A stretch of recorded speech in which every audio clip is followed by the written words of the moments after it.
What the fuck is up, YouTube? What the fuck is up, YouTube? We kicking it off with some Trump news. Trump news. He won't go away. He won't go away, folks. All right, hold on. Trump news. We got to do it. Trump news time. All right. I was going to pick out some videos, but who fucking cares, right? It's nonstop. Just pick one. What's he up to? Is he in contempt of court in this state? Is he in contempt of court of that state? Who's flipping on him next? You know, is he going to make a statement? Is he not going to make a statement? Is he going to be in the debates or not going to be in the debates? No, he's not going to be the debates. He's going to go talk to Tucker Carlson like a bitch. Trump smokes crack. Trump smokes crack. Spread it. Tell your mother. Trump smokes crack. Trump smokes crack.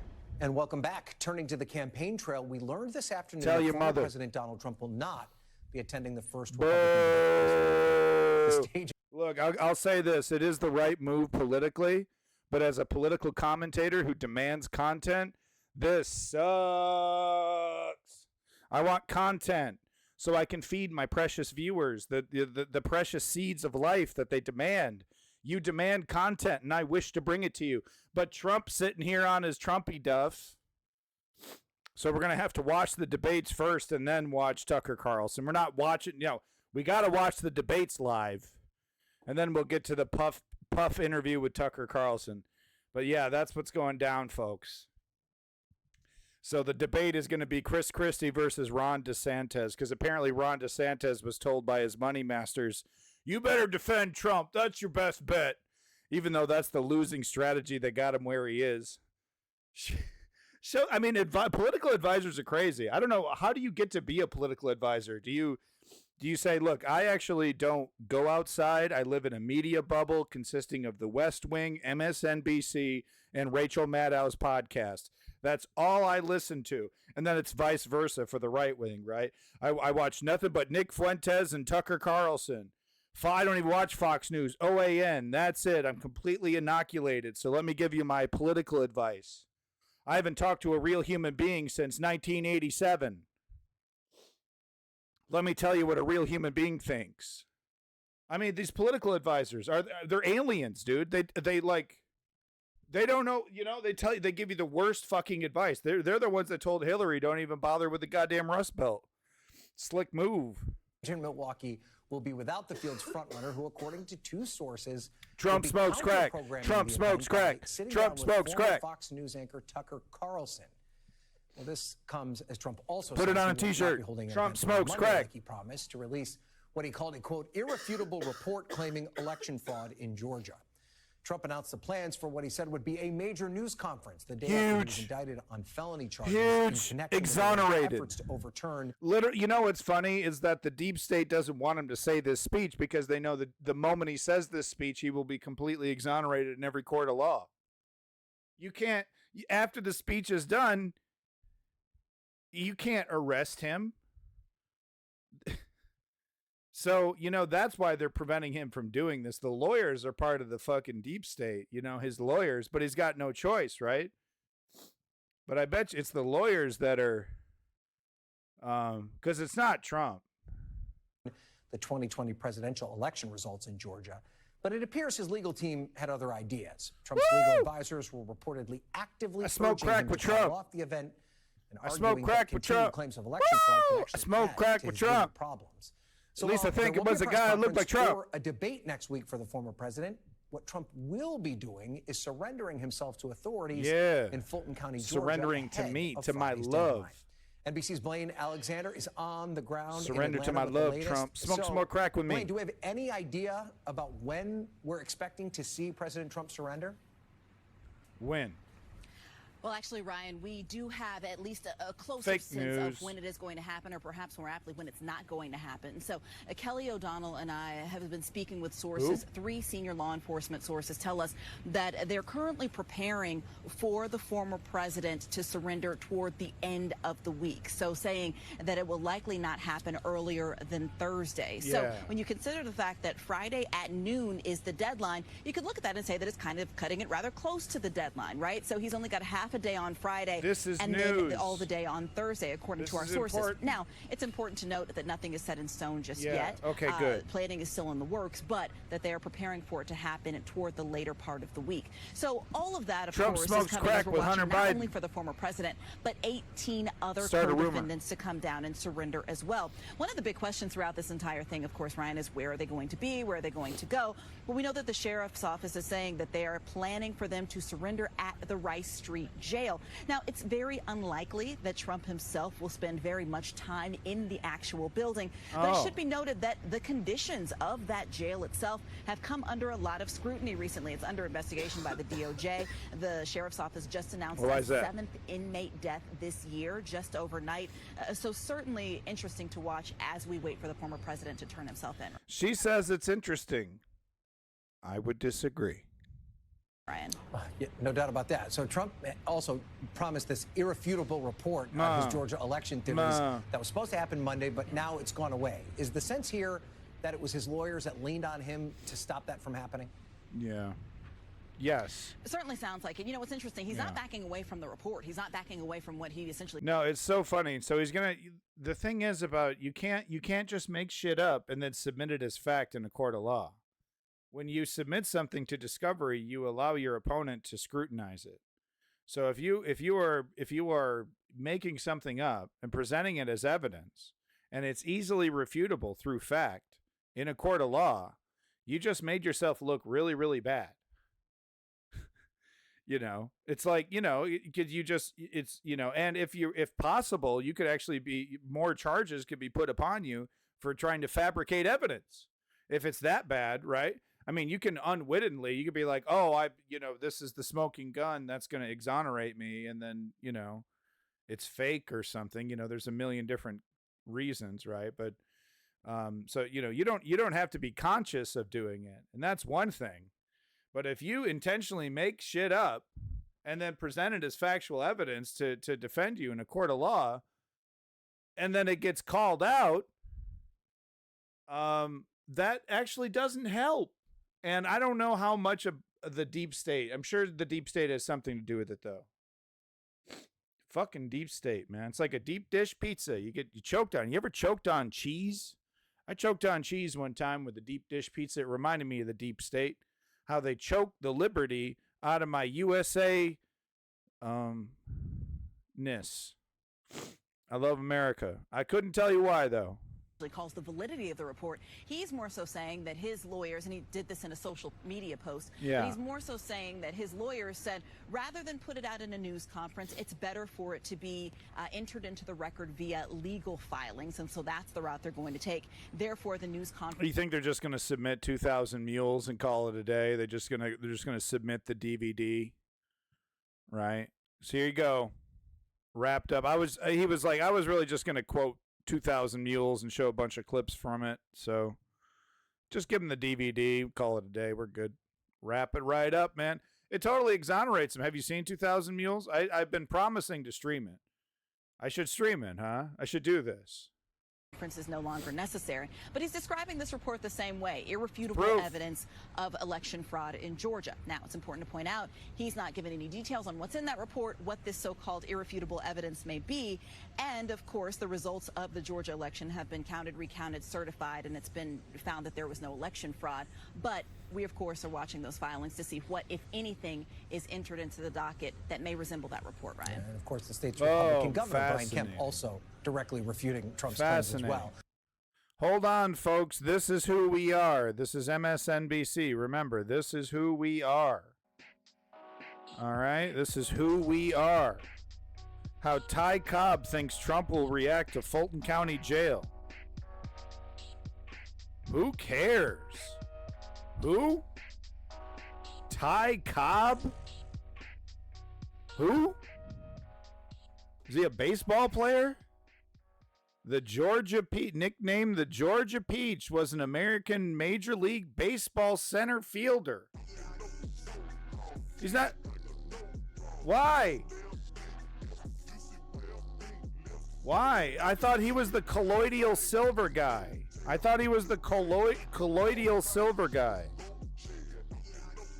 Hold on, I'll show you. I thought, yeah, I know I don't know how to spell colloidal. Neither did you. Shut up. He's the colloidal silver guy, this Ty Cobb. Look, it's Ty Cobb, guys. It's the colloidal silver guy. See, look, it's him. No, Aaron Burnett, shut up. And him. Why do I want to hear from the colloidal silver guy? If you ingest too much colloidal silver, you'll turn purple. That's what's going on here, folks. And yes, you will kill yourself doing this. Colloidal silver is not magic. There's no medical proof it makes you any better. They're lying to you. Okay. The Purple People Eater was lying to you about colloidal silver. I wonder who he votes for, except he doesn't vote anymore. R.I.P. colloidal silver guy. Yeah. Colloidal silver. Yeah. This is a good stream. This is a great stream. Chris Christie, apparently Trump is very scared of me.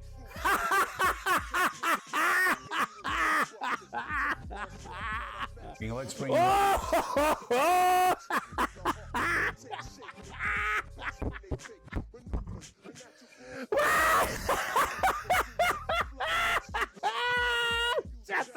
Shut the fuck up, Chris Christie. Shut the fuck up, Chris Christie.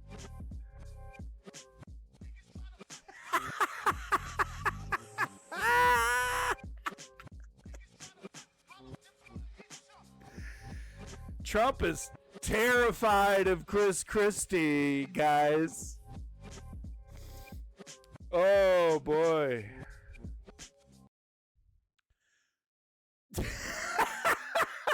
right now ahead of a town hall in Miami. Republican presidential candidate, former New Jersey Governor Chris Christie. Governor, thank you for being with us. Is Donald Trump scared of you?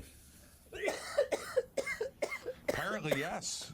That's all we can conclude. He apparently is very scared of me because it doesn't look like he's going to show up on Wednesday. And I don't think, given the memo I read, he's scared of Ron DeSantis. Yeah, well, and you know, Donald Trump. Are they going to be able to do this without any smirks? For a very long time. He's always about the show of strength. He's always, you know, very, you know, does the macho thing. A lot of symbolism. Just talking about how strong and vital and powerful he is. And yet again, I find Thank you, Rob, for sticking around. I This is a appreciate it. politician. He's scared to show up on stage and debate you. And I do think, and a lot of other people agree, I do think it's specifically about you. Some people say, a lot of other people agree. Okay, he literally looks over at his goddamn lackey. What does he call him? Billy, Johnny, or something? He looks over at his fucking lackey, or maybe his wife. Yeah, you agree with me, don't you? Some people say. Who believes this? And why is, okay, can we ask ourselves another question? Why is MSNBC, so-called home of the liberals, right, where the neoliberals, you know, get defended here? Why are they spending so much time platforming Chris Christie? I guess it's because, you know, this is Republican primaries. I guess it's relevant. But they're not talking to progressives. They're not talking to other neoliberals. It's, you know, it's so funny, too, because if I were to, like, go on their air and I say, you guys are blatantly biased, they freak out. They cannot allow the narrative that they are blatantly biased for one party. And it's not even like for one party almost. It's like for one kind of narrative. It needs to be pro-corporate. Ugh. Anyway. He saw what you did to Marco Rubio. No, I mean, Scatterbox. I mean, I said it earlier, and I'll say it again. As a content creator, I'm pissed. He's a total coward. Fuck you, Trump. But as a person who understands politics a little bit, yeah, no, it's the smart move. Have you seen the polls? The only thing Trump could do is lose, and make himself, have some kind of fumble. I don't know, shit his actual real diapers, because he does wear diapers on stage, and someone's like, "Bro, did you shit yourself?" He just pooped his pants. That would be a great debate moment. But yeah, no, politically, and we saw Barack Obama do this. I mean, we saw, when the polls look great, even if they don't look that great, but they look okay for you, do you debate or don't you debate? Because, I mean, they're not strong people, these politicians, right? They're not like, the days of old, like Nixon and Kennedy, like, "I'll bully, I'll take you on." It's like, no, I'm scared. I'm scared. They're kind of cowards. So, if it's a chance to risk it all, maybe don't risk it. I don't know, guys. I don't know. Not feeling this one. In 2016. Chris Christie. And I guess he thinks you can do it. I can tell you one thing, though. Trump ain't afraid of Chris Christie. I can tell you that much. And it's so funny that, what are they trying to do? Like, goad Trump? Like, "Oh, we're going to get, oh, I saw this morning, Joe, we're debating." Ramsway telling Trump he shit himself on stage. That'd be great. He just looks, he smells something, and he just it just blurts out. He almost doesn't even mean to say it, but he says it anyway, just blurts it out. "Did you shit yourself?" You can hear it, what was it, Rudy Giuliani's fart or someone's fart, you could hear audible. I think it might have been Trump, but you can hear it, he's evacuating himself. He's like, "Oh God." To him. Well, Joe, look, if what he were saying, his poll numbers would go up. Were true, which is he's got this great record as president, and that he's so far ahead, why wouldn't you come onto the stage and take a victory lap and just lap everybody else on the stage? Scared of me, bro? And you're right. Scared of me, bro? This is a guy who plays macho man at rallies, Bro, he forgets your name sometimes. Are you kidding me, Chris Christie? "Oh, he's scared of me. He's so scared of me." He's literally would one be scared of an ant? Would one be scared of a fly? Oh, yeah. Chris Christie's poll numbers are abysmal, bro. Abysmal. You got motherfucking Murdoch over there at Fox News talking about how he wants to platform Youngkin. He doesn't want Chris Christie. He wants Youngkin. Glenn Youngkin. Chris Christie doesn't have a chance in hell. In 3 million other bizarro universes, Chris Christie doesn't have a chance in hell. He wouldn't even have a shot at the cabinet, even after all this rhino nonsense. This party's going straight fashion. He represents the old guard. He's just in the goddamn way. Oh, man, Chris Christie, man. You know he does. He got the Chipotle underwear. You know this. Only people our age, Joe, understand even what that song is, let alone what he thinks it means to him, right? So, all I could say is this. If he believes he should be the nominee, if he believes that he's got such a great record, if he believes he's the best person to go against Joe Biden, then show up. Are these phonies going to bring up the fucking polls on Morning Joe's so-called leftist MSNBC network? Are they going to point out it's a 10-minute segment on this motherfucker? Are they going to point out the polls? He's in the single digits in some of these polls, dog. I got a better chance. Just people being confused thinking I'm a Trump supporter. Ain't no one voting for Christie, dog. Up on Wednesday night and stop being such a coward. Yeah, DeSantis, man. Toilet flush sound effect. Skibbity toilet, DeSantis.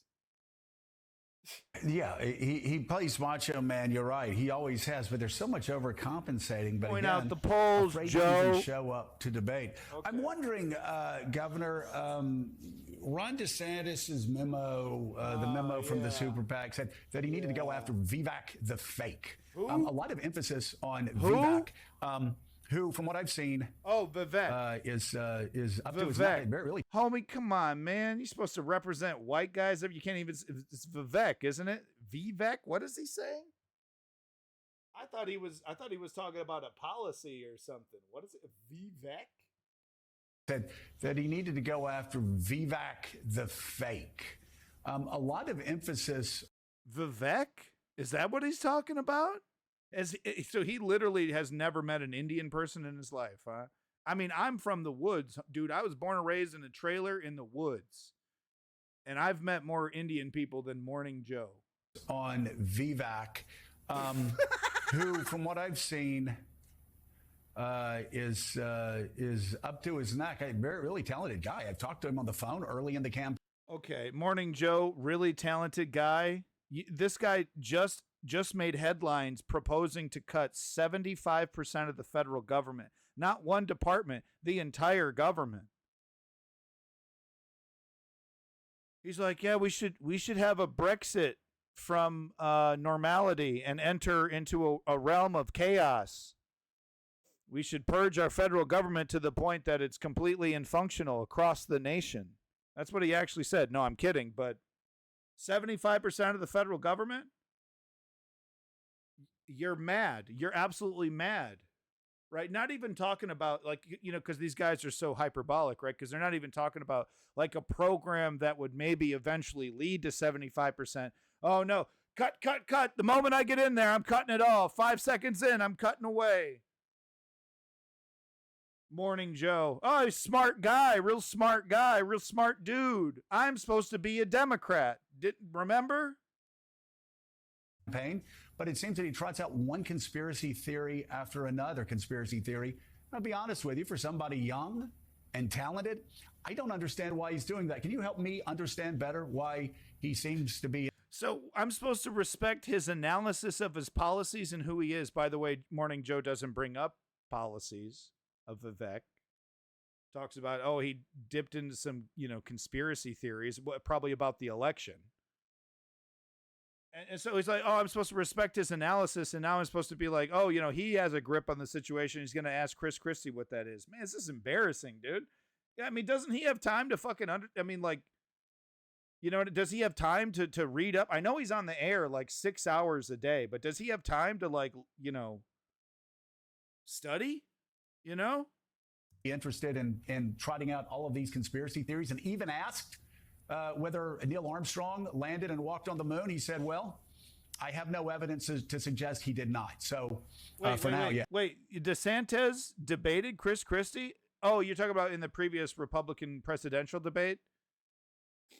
I remember a couple snide, kind of back and forths, I don't remember too much. Debate's going to be make sure you this is the home, man. We're going to be streaming it, covering it, making rude comments sometimes. We have a lot of fun here on the News Underground, man. This is the home of the news on Twitch, man. It's the best news program on Twitch sometimes, maybe, kind of. I'm good at this. Yes.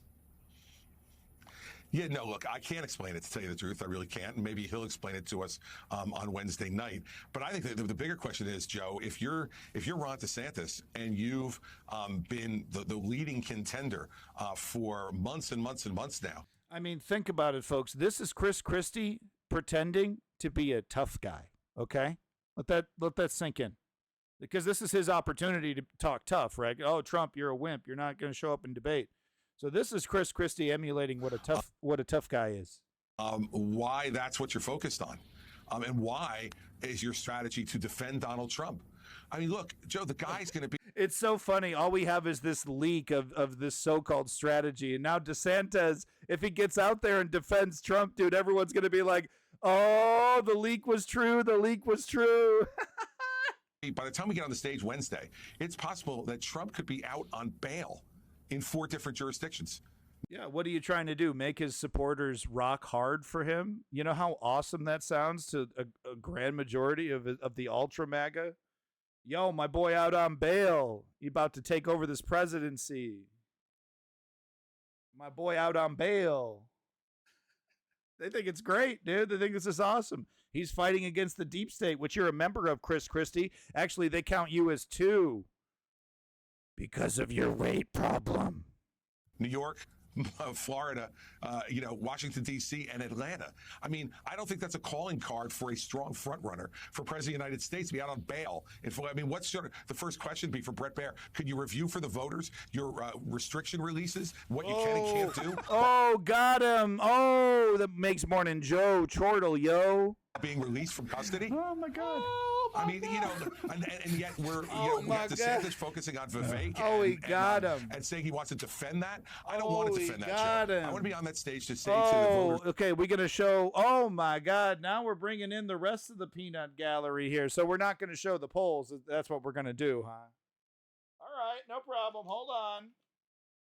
Let me just do some basic. Hold on, I'm just packing a bowl here. Sorry, 1 second. But let me just while I'm packing a bowl of marijuana, because I'm not a professional, right? These guys, they got suits on, they're sober, they don't smoke weed, they don't smoke wacky tobacco, okay? But let me go ahead and just do their job for them. Let me just type Trump polls. Okay, and here we go. All right, New York Times 1 day ago. I don't know if you can trust this source. I mean, honestly, I'm not even being facetious, actually, if I'm going to be true with you. New York Times lied us into the Iraq War. But let's go ahead and let's find the Quinnipiac poll here. Wow, nice screenshots. This is a visual medium, the internet, New York Times. This isn't your goddamn newspaper. You could actually... The hell is this? I don't want to watch. This is like Twitch streamer shit. All right. Well, the New York Times is fucking worthless. Hold on. See here. Polls tell GOP. Here we go. Let's get to them. Can we get some polls? I just want a picture of the poll. I don't want your fucking article on it. Here we go. No. Okay. This is not working out very well. No wonder nobody. Does anyone want this information? Here we go. Gallup. Give me the comparisons. This is why we need MSNBC and its multi-million-dollar apparatus. Okay, this is very difficult stuff. Where's the Trump?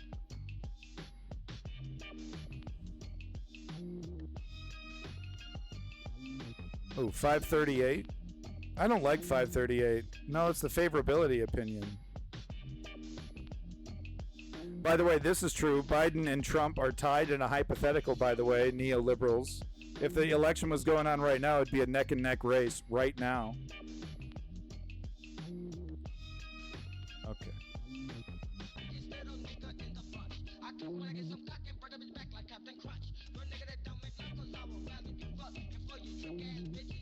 Oh, no shit. He's actually number 2? Well, they should have brought that poll up. Show the poll, man.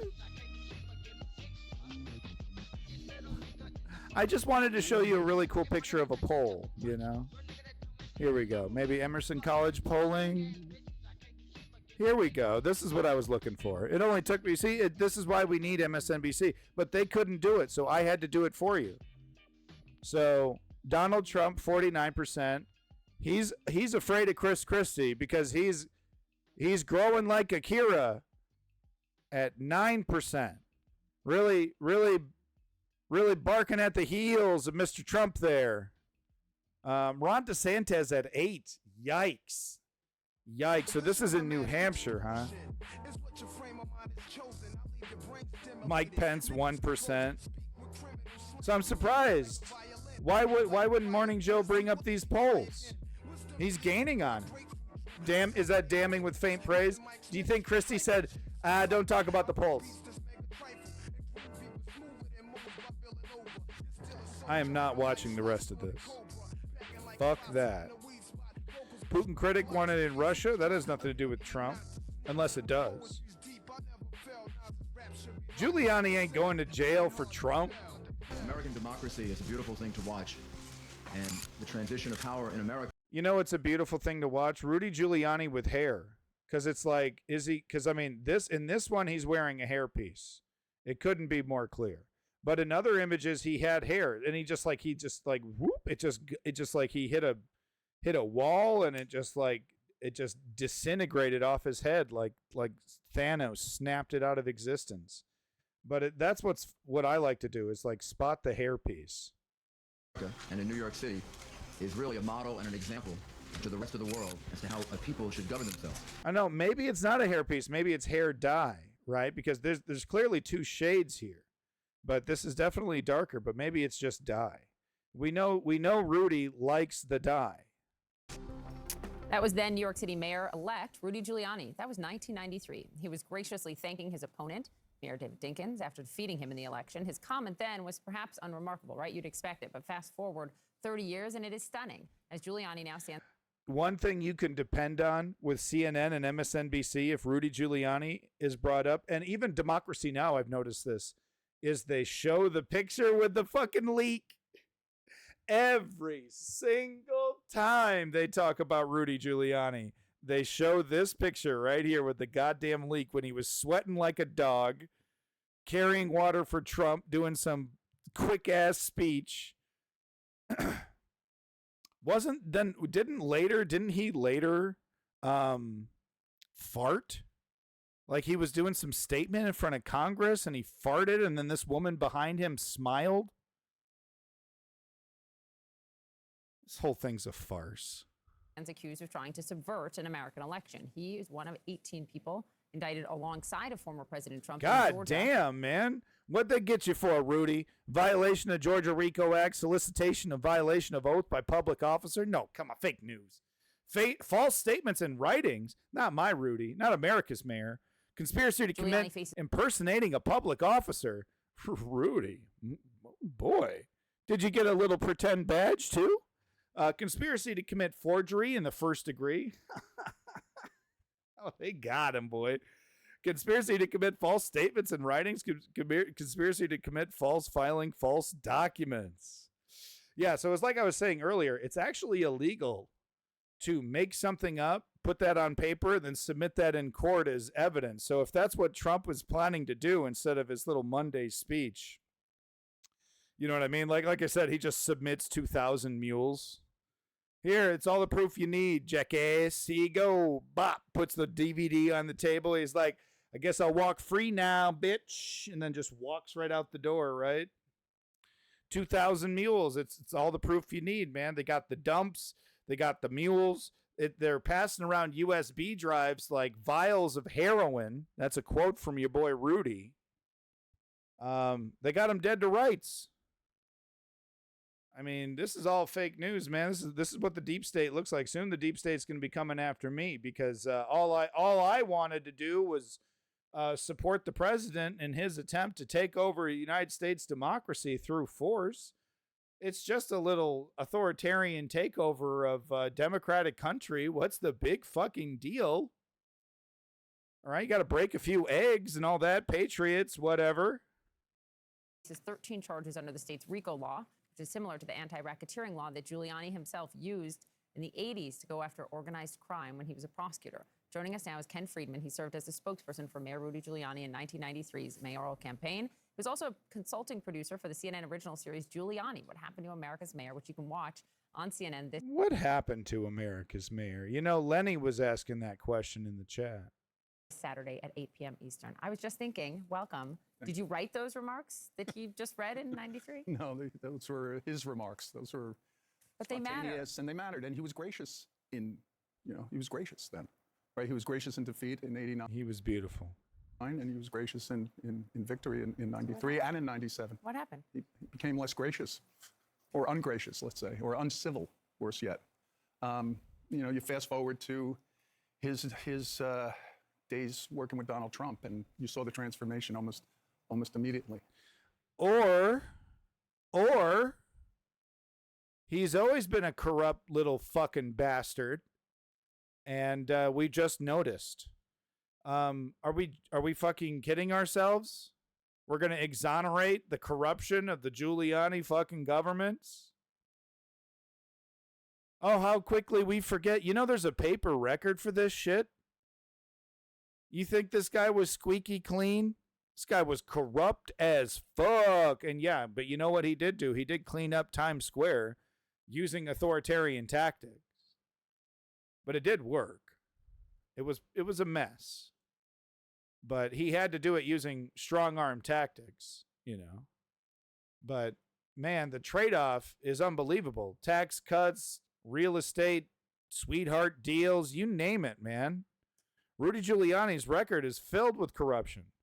I remember SNL receiving a little heat for their flowery coverage of featuring him in their skits, and and it's never in like a lampooning sense or like lampooning his government or his policies. It's like, oh, Rudy's so funny, he's so down to earth, because him and Lorne Michaels were fucking BFFs.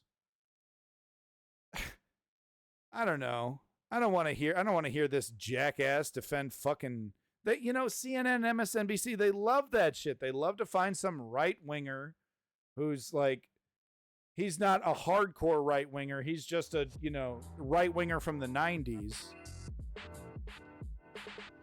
But, oh, we don't like Trump and we don't like the Trump world, so let's put him on TV. I'm kind of tired of hearing the right wing opinions, like, let's get some lefties up there. Yeah, no, Trump's a danger to our democracy. He's trying to, him and his cohorts are trying to dissolve democracy in local governments using a strategy developed by Steve Bannon. Oh, so that's uncouth. Let's get Chris Christie up here to jerk himself off for a fucking 10 minutes and not mention the poll numbers where he's 9% to Trump's 49. Yeah, I'm getting completely clobbered, but Trump's scared of me. Trump's really scared of me, guys. Yeah, he really doesn't want to debate me, so it's like I got 9% on his 49%. He's got 40% over me, so he's really frightened of me, dude.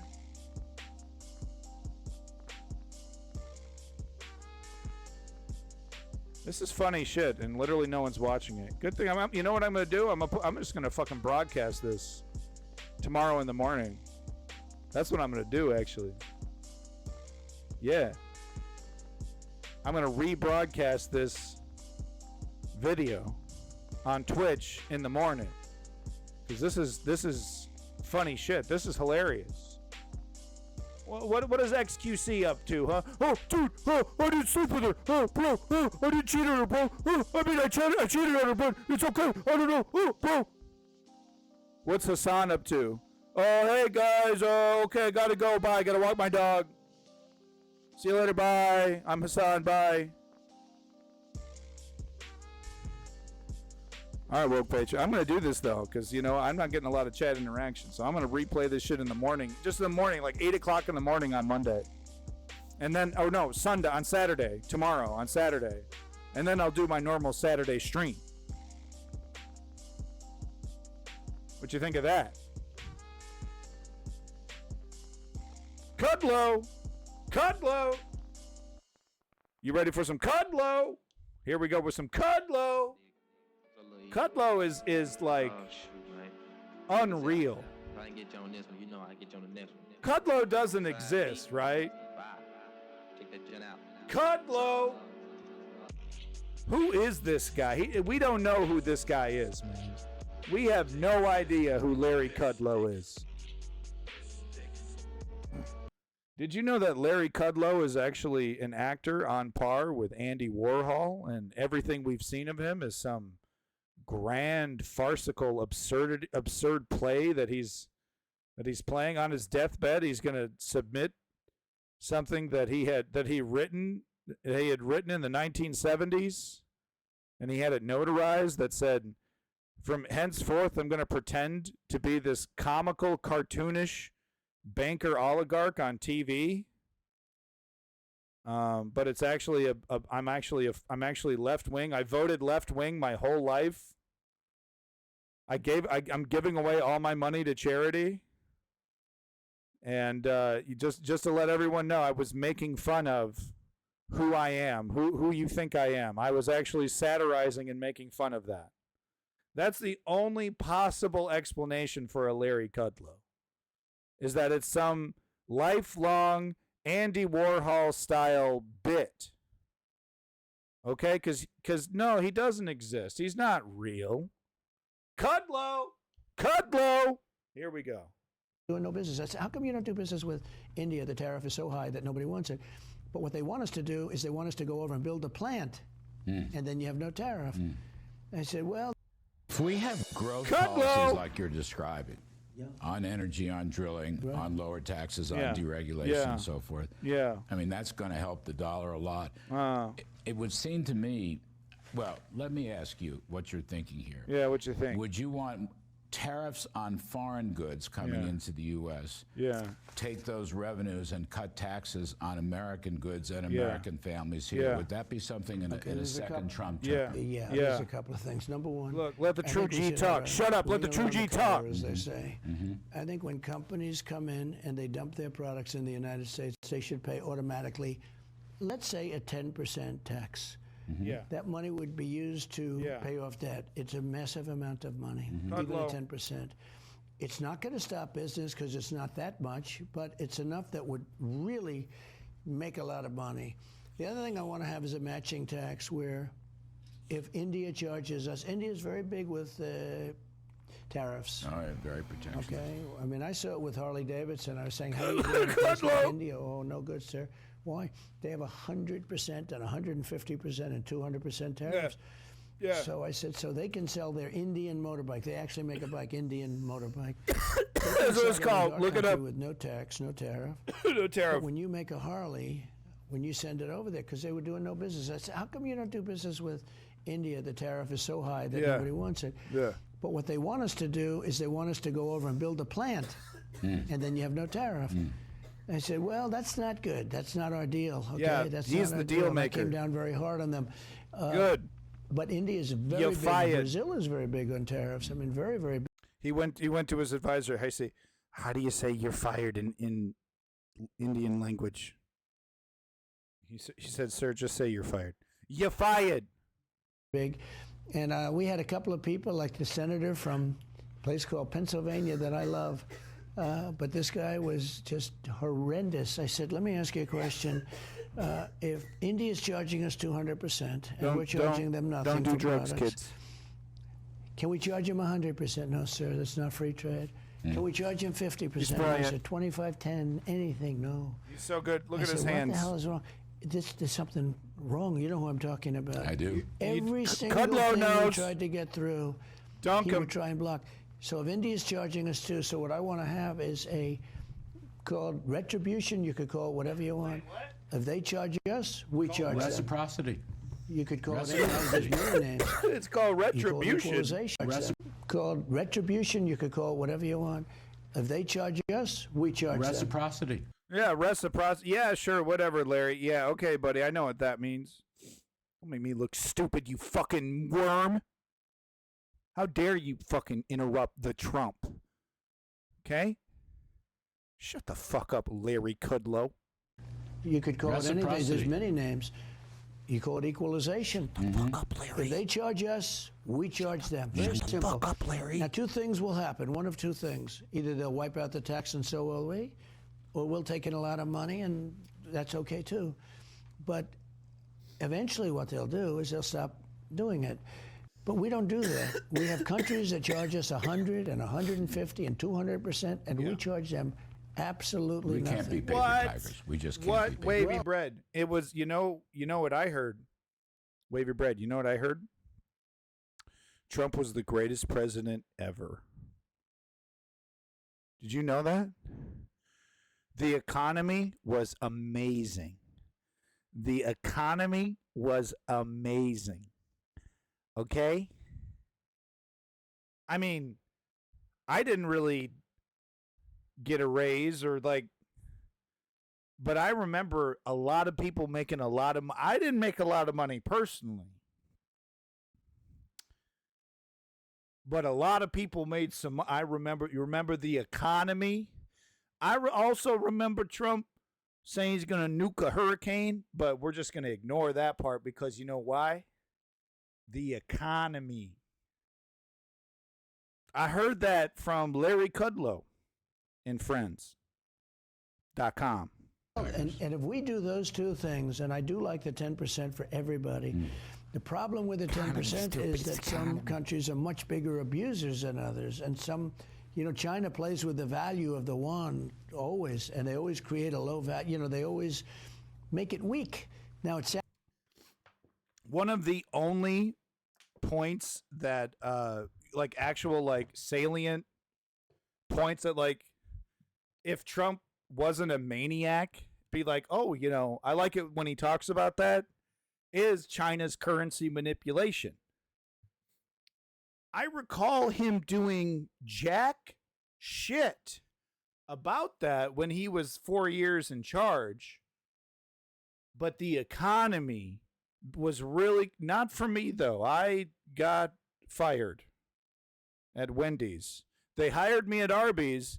They said I was going to get manager, and then COVID hit, and they said I had to, work remote, and that was very difficult because, I don't have all the equipment to make sandwiches, and all of a sudden they start shipping me massive roast beefs. I don't have room in my fridge, It's like I want to keep this job, but I don't even know what to do with all this fucking roast beef. It's like. And then they fired me anyway, because they said I stole the roast beef. It was a good economy. Sounds bad to say you have it doing weak. It right now, sir, by the way. What you want is falling you big remember time I used right to now. call them and say, you better get it up, because I used to Nuke a watch hurricane. it. And what that does, nuclear power. It's a little counterproductive. It sounds terrible for China, but they make a fortune. Yeah. They make it almost impossible to compete. I speak to and he almost had this deal complete. Caterpillar. I speak to these companies. He spoke to so him. They lower the value. Remember when he fucked over Caterpillar? Did he fuck over? Was it Caterpillar or some tire manufacturer? He said, "We're gonna save you jobs," right? Then he temporarily saved their jobs, and then like a couple months later, the company fired them all anyway. Of their currency, and it makes it very, very hard for Arby's. American companies to compete. So what do? They go to China and they build these big plants, these massive plants. China. And we lose all the jobs over here. And I used to be so tough on China and other countries. And I'd say, look, if you're going to do this, we're not going to do business. We'll go cold turkey if we have to. We're not going to do business. Scared. And they always relented. But again, you do negotiate from a position of strength, but you are, again, it's the art of the deal. Yeah, We're not talking taxes. Drop eventually Kudlow. You don't have that strength because the country Kudlow, becomes so weak that you no longer. Kudlow gives up the sloppy toppy. You know how long ago he wrote that book? Homie bringing up a classic. You know how, this is why Kudlow gets the interviews, man, with that sloppy ass toppy. God damn it, Kudlow. Could you show a little less enthusiasm about this? It's a little shameful. I'm just saying, Jesus Christ, you want to start an OnlyFans, Kudlow? Taxes and tariffs. Eventually, you don't have that strength because the country becomes so weak that you no longer. Art of the deal? Yes. Right? We have this country that is this big power, but it's not. Hey, Woke Patriot, I heard some good news about our potential nuclear annihilation, buddy. They said the likelihood of a nuclear winter, i.e., ash flying everywhere, sprinkling across the ground like winter snow. They said that is not as likely anymore because of the materials and technology used to build buildings. They won't eject as much ash into the atmosphere, when they burn down.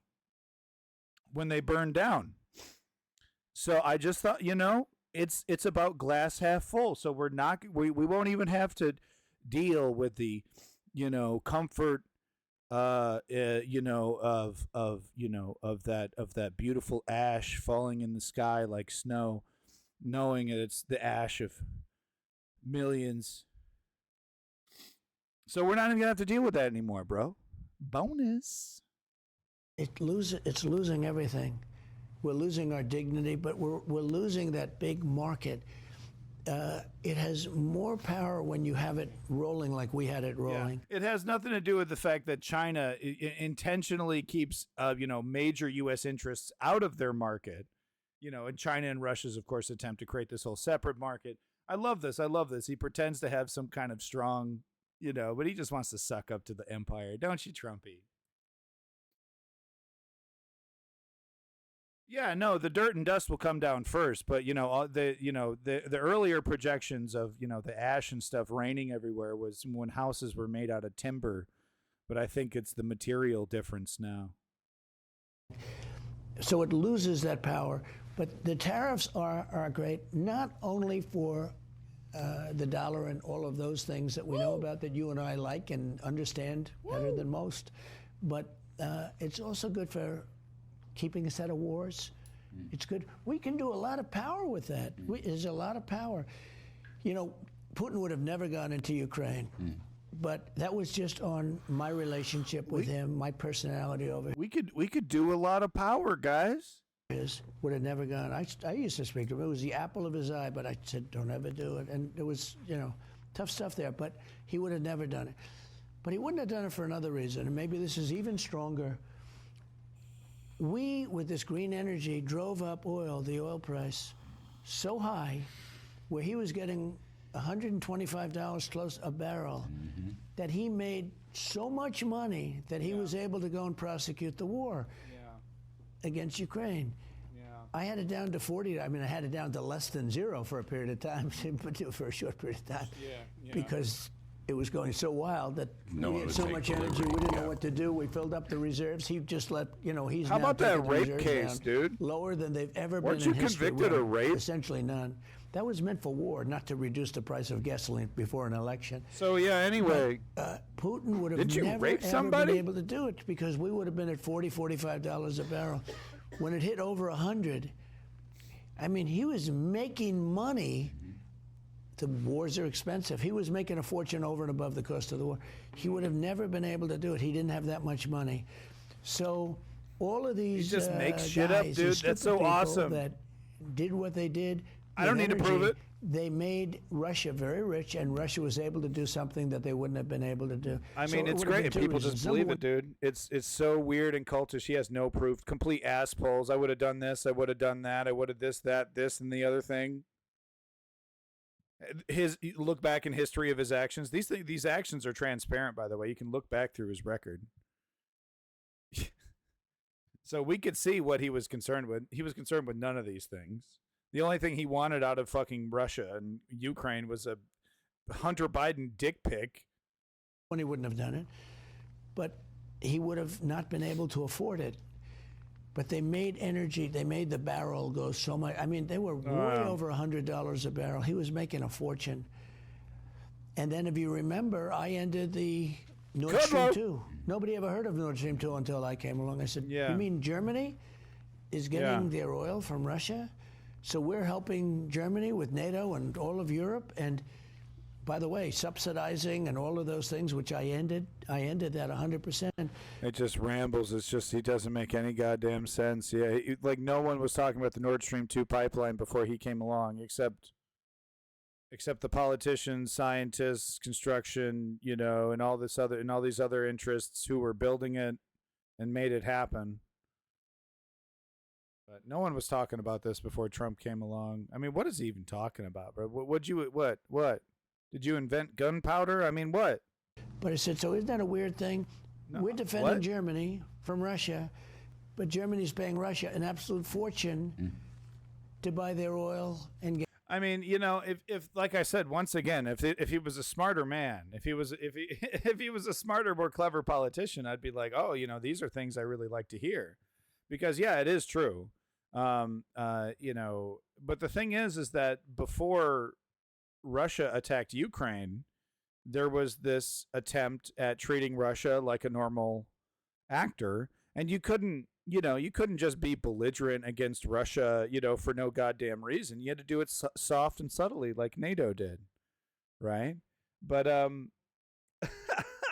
I just think it's a little funny, this idea that he would have done anything differently when you look back at his administration, and there was a lot of things he could have done differently, and he didn't. What do we got next? I'm just going down the list, man.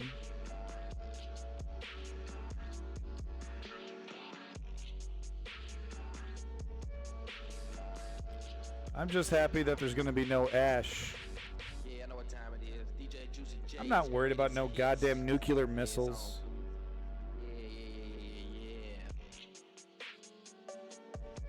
We need a full panel for this. Trump to skip the first GOP debate. Oh, this is going to be great. Is anybody okay? This is what I want to look out for. I'm going to watch this. But is this just going to be all of them agreeing with them that this supposedly makes Trump look bad and look weak, and that he's scared of Chris Christie or other candidates? Is there going to be at least one person that's pointing out the reality that he has nothing to lose? That he has everything. I mean, he has everything to lose by being in the debate. What is it? What is his poll numbers going to go over 50%? It's nearly unheard of. It's nearly unheard of this early down the line, unless it was like two candidates, right? And one was atrocious.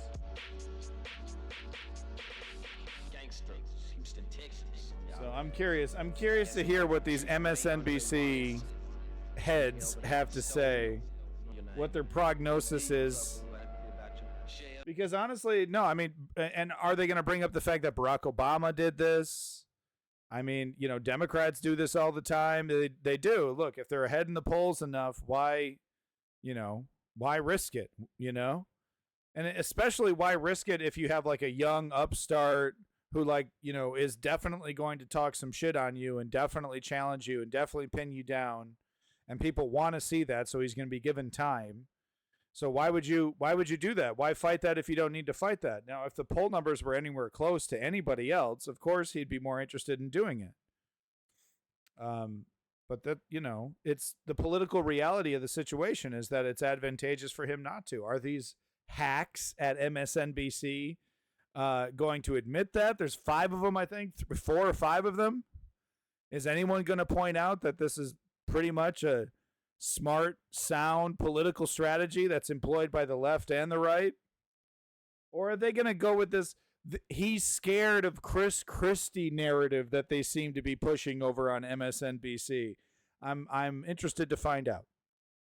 News Capitol Hill colleague Sahil Kapoor, former Maryland Democratic Congresswoman and NBC News political analyst Donna Edwards, and Brendan Buck, a former advisor to Republican Speaker John Boehner and Paul Ryan, as well as being an NBC News political analyst. All right, so he's the one that's going to say this is he's going to defend it, but is he going to point out that it's a sound strategy, or is he just going to say Trump has nothing to say, or is he going to? I'm curious. He's not going to come out and just say it that it's the obviously smart political strategy. He's going to have some stupid fucking excuse, isn't he? So we didn't get to it with Shaq, but I want to talk about this campaign memo that was unearthed. That was kind of a way for the PAC, the DeSantis super PAC, to talk to the campaign itself. And Sahil, the highlights from this memo: Ron DeSantis, they suggest, needs to take a sledgehammer to Vivek Ramaswamy, the political newcomer who's rising in the polls, and that he should actually defend Donald Trump when Chris Christie inevitably attacks the president, and then needs to attack Joe Biden and the media no less than 3 to 5 times. I mean, what does this tell you about the campaign? It shows the extraordinary jam that the Ron DeSantis campaign is in right now. The fact that they have no answer for how to deal with Trump. They're leery of criticizing him for fear never that had the right strategy from the get-go. There's some leeriness of ignoring him as well because he's above 50% and running away with the nomination. And we should note that this was not a campaign product. This was by the super PAC. The campaign has sort of distanced itself from this memo, but it does show that the DeSantis orbit, the campaign is not going the way they wanted it to go. And if Donald Trump is not on the stage, one thing you can do is criticize him for not debating the way Chris Christie is doing. If you want to make a case, if you want to be president, at least show up. this memo suggests that they're I remember Dennis Kucinich doing that. It worked really well. Really? Does he get paid to be up there? This is sophomore shit, dude. Okay. Yeah, all right, good take. They're leery of going down that road. So from a strategic standpoint, Brendan, is Donald Trump making the right decision by skipping the debate and instead spending time with Tucker Carlson? All right, here we go. Here we go. Yeah, yes. I don't blame him at all for it. I mean, he's obviously far ahead in the race, but also he seems to be the only person actually trying to win the race. We'll see what happens on the debate stage, but it really feels like we're not actually having a campaign. And if Ron DeSantis, the closest alternative, is going to take a pass and is going to defend the person beating him, then what's the point? Why are we even doing this? And so if they're not actually going to run a campaign, if they're not actually going to come after him, why submit yourself to be there in the first place? I actually think it's the perfect right strategy. Well, and what do you think about the RNC's role in all of this? We know that the chairwoman, Ronna McDaniel, made a It's fun when right-wingers don't need to lie, and then that you have to agree with them. No, I mean, that's 100% correct. Yeah. He's only wrong, I guess, according to this one poll that we saw. Chris Christie is like a couple points ahead of Ron DeSantis. I mean, the thing is that everyone's shitting on him already because of the leak that came out about his strategy, or I don't know if it was a leak about his strategy or just a leak of the rich guy or some rich donor that apparently maybe he released it, maybe he leaked it, right? This rich guy. But he came out and said Ron DeSantis needs to suck up to Trump during the debates. So Chris Christie is already on TV giving him shit. So it would actually be rather wise of him to come out and shit on Trump, but it's already too late. It looks like a calculated political move. It doesn't, like I've been saying from the very beginning, I was shocked. I thought I was going to see a Ron DeSantis that tried to make a clear divide. What he was going to try to do was admit that Trump is a criminal, be unapologetic, and defend the right of law, and this is his opportunity to look like a defender of the right of law and the law, right? And all this and all the institutions, defend them, right? You can still criticize them while also saying that, because that's, you could draw a divide from Trump from that. Instead of saying that it's all corrupt and that it's all bad, you could draw a little bit of a divide there, but he didn't do any of that. Because what to finish my previous thought, he should have, criticized Trump and admitted that he should go to jail, but also said, I agree basically with all of his policies. And if you vote for me, you're going to get, you're going to get all the Trump greatest hits, right? And he would rattle off all the shit that they pretend like they care about, safe schools. I don't know what I mean. They pretend to care about so little. They have to pretend about caring about so little, except for pissing off left wingers. But anyway, no, he never did any of that. He just went.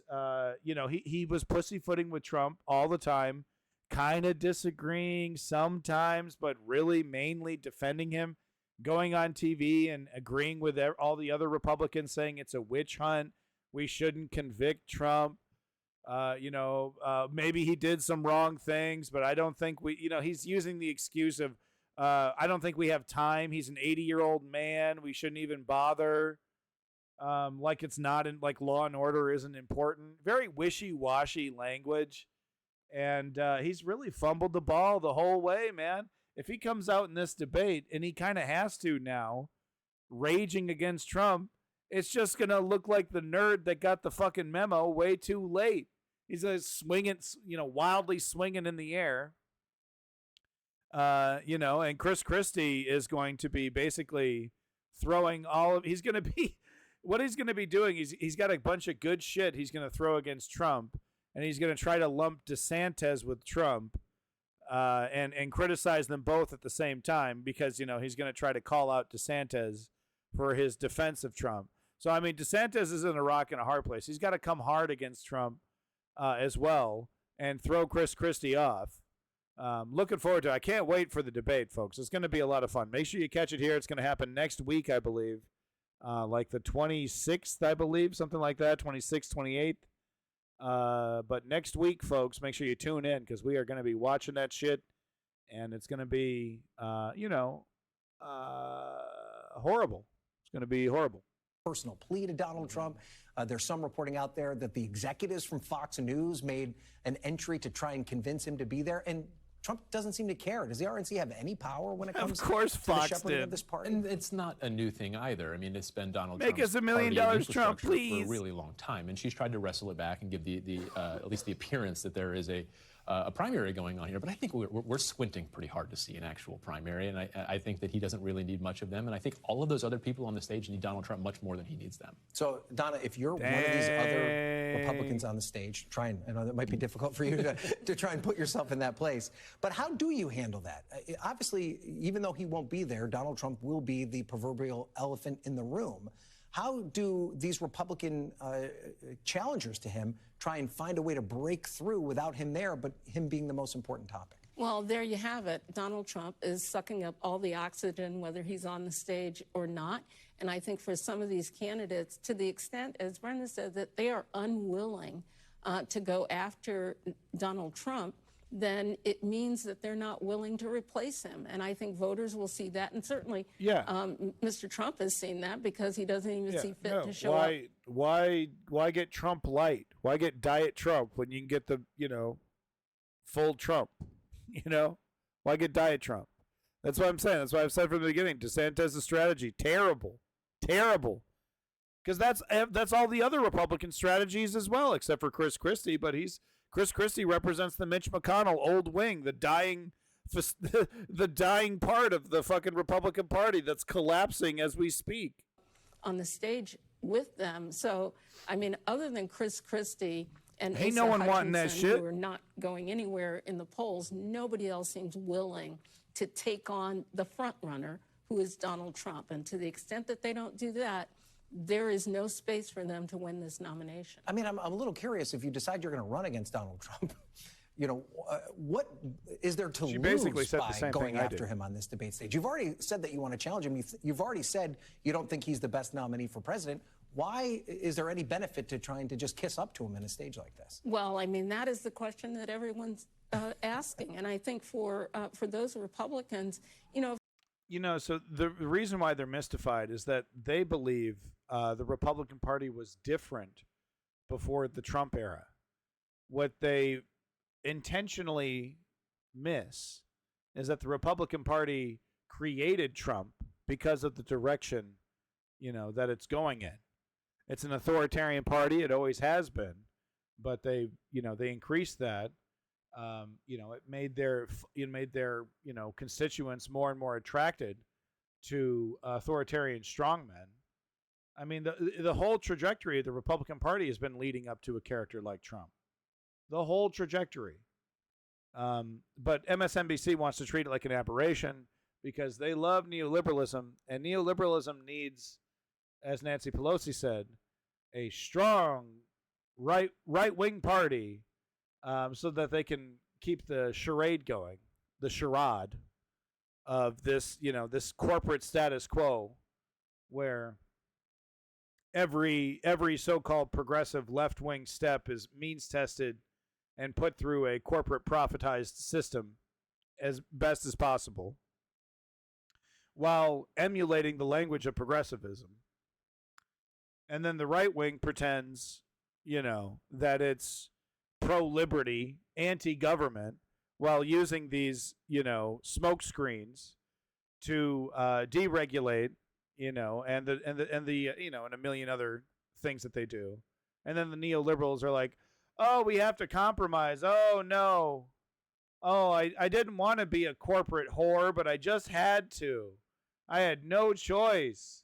Oh, bummer. I wanted to do single-payer health care so bad. I ran for it when I was president. I mean, I really wanted to do it. I told you when I was running for president, I'm going to do it, buddy. I love single-payer health care. But gosh, we just can't do it, guys. I just had to be a corporate whore. There was no choice. Look at the right wing. They're not going to let anything but hyper-corporatism through. Oh, shucks. So the neoliberals love that status quo. And if they want to keep that status quo, they need to pretend that Trump is an an anomaly. but he's not. He's the end result of the trajectory of the Republican Party in the last 30, 40 years. If you're a Republican voter, why would you vote for the look-alike when you can vote for the real thing? Oh, she just said what I said. As long as I should be on TV. Those other candidates occupy that space, this is Donald Trump's nomination to run away with. It's self-preservation. Ron DeSantis might want to run for president again someday. Tim Scott probably needs to get reelected in South Carolina at some point. So they all have to think about their future. And it seems like a lot of these candidates' campaigns were really just banking on the idea that Donald Trump was going to self-destruct, he was going to implode, and then they'd be there. That's not happening. I don't know why you would think that, given the last 8 years, that would actually take place, but it's clearly not happening. And so now I think they're just worried about their own futures. Some of them may also be running for vice president. Some of them. Dude, Donald Trump is going to die on stage just like, fuck, I had it. The musician. Ow! I feel good. James Brown. James Brown died like just a few hours, I think, before his next concert. I mean, that guy was doing concerts like right up until his death, right? Same thing with Donald Trump, dude. I mean, that would be the most poetic way for that guy to go, right? Mid-speech, he's hyped up, and then it finally happens, right? The big one. And it happens live on TV. It needs to happen live on TV in front of everybody, right? That's perfect. It's perfect TV. Also maybe hoping that if they're nice to Donald Trump, he'll give them a position in what may be a second presidential term. But this is an absolute gift to Donald Trump to have the candidate with 15% attacking the candidate with 8%, the sledgehammer to the guy who's polling less than you and the guy who's above 50% and climbing, I should add, is not on the debate stage. He's in a dominant position right now. Sometimes it's hard to figure out who the more dominant candidate in their own primary is, Joe Biden or Donald Trump. Right. Speaking of candidates that appear to... it's hard to tell, except it's extremely easy to tell if you're going to believe any of the polls, which basically put Joe Biden and Donald Trump neck and neck. Neck and fucking neck. I do think the abortion thing, though, is not being properly calculated by any of these polls. And I do think if it was honestly Trump v. Biden right now, I think it's the abortion thing that'll put Biden over the top this time. But only just barely. Like 2 or 3 points. You know? Trump would be like, they stole it. They stole it again. They stole it again. Remain insignificant in the Republican primary. Let's see what the former Vice President Mike They Pence stole had it to say. again. He was at an event in Georgia today. This is what he said when he got off stage. Take a listen. What impact do Who's those false this claims guy? have on the Republican Party going forward? Last question. Well, honestly, I think Republican primary voters aren't interested in looking in the rearview mirror. There's too many challenges facing American families today. So he's obviously This guy's at responding to 1%. Trump's false election claims. He clearly had a hard time answering that question. 1%. He's the one that's been in the line of fire the most on this, Brendan. How's he handling this? It's not seem to be helping him at all. Well, he seems to be getting a little closer and closer to criticizing Donald Trump all the time. And that's the person I'm most interested in seeing on the debate stage. Does he sort of say, okay, this is my moment? Gee, guys, why do you think he likes Mike Pence, who polls at 1 flipjacking%? Why do you think this corn cob turned human being likes Mike Pence so much? Could it have something to do with his little obsession with a little book? Something to do with Jesus? See, I mean, that's why we got to be careful of these guys, right? Oh, they're so clean cut, so nice. Oh no, why is my kid praying in school? Why are there pictures of Jesus Christ on the walls in my kids' schools? In public schools? Did my taxpayer dollars pay for a picture of Jesus Christ in my kids' public school? Who put that there? Oh. Mr. I Love Liberty. Mr. I Love Freedom. Oh, Mr. Mike Pence fan. Mr. Brendan over here, Mr. Buck. Oh, that was Buck's doing. Thanks, Buck. Hey, what if I didn't want my kid to learn about your book? Oh, that's my problem, huh? I'm a heathen. Oh, you're doing me a favor. That's a cool justification to stomp on my liberty and free speech rights and the free speech rights of my child. Buck doesn't really care about that one, though. Isn't that interesting? Those free speech, liberty, right-wing conservatives, they want to put pictures of Jesus Christ in our school. That's not very free speech, if you ask me. Moment. This is not somebody who has to run for re-election for really anything ever again. Like, this is his one time to say, this is a person I stood next to for 4 years, and I can tell you he is not the right person to lead it. Here's why. No one has made that point. That's a winning message, People are Buck. rolling out energy plans. No one has given a clear explanation for why Donald Trump should not be president. No one is better positioned to do that than Mike Pence. We'll see. Okay, so Sahil, let's talk about the great reporting that you had this week with our colleague Alan Smith regarding the standoff in the Congress and the Senate over the confirmation of military promotions. You guys picked up some audio of Kirsten Sinema in a private event in Arizona. That's right. Oh, so the and this is MSNBC showing its allegiance to the military-industrial complex. Anytime there's a cop or military being wronged or anything like that, but this is a pretty salacious story. You have to talk about it if you're a network like MSNBC. You have to bring it up because it's such an evident and clear case of the hypocrisy of the right wing.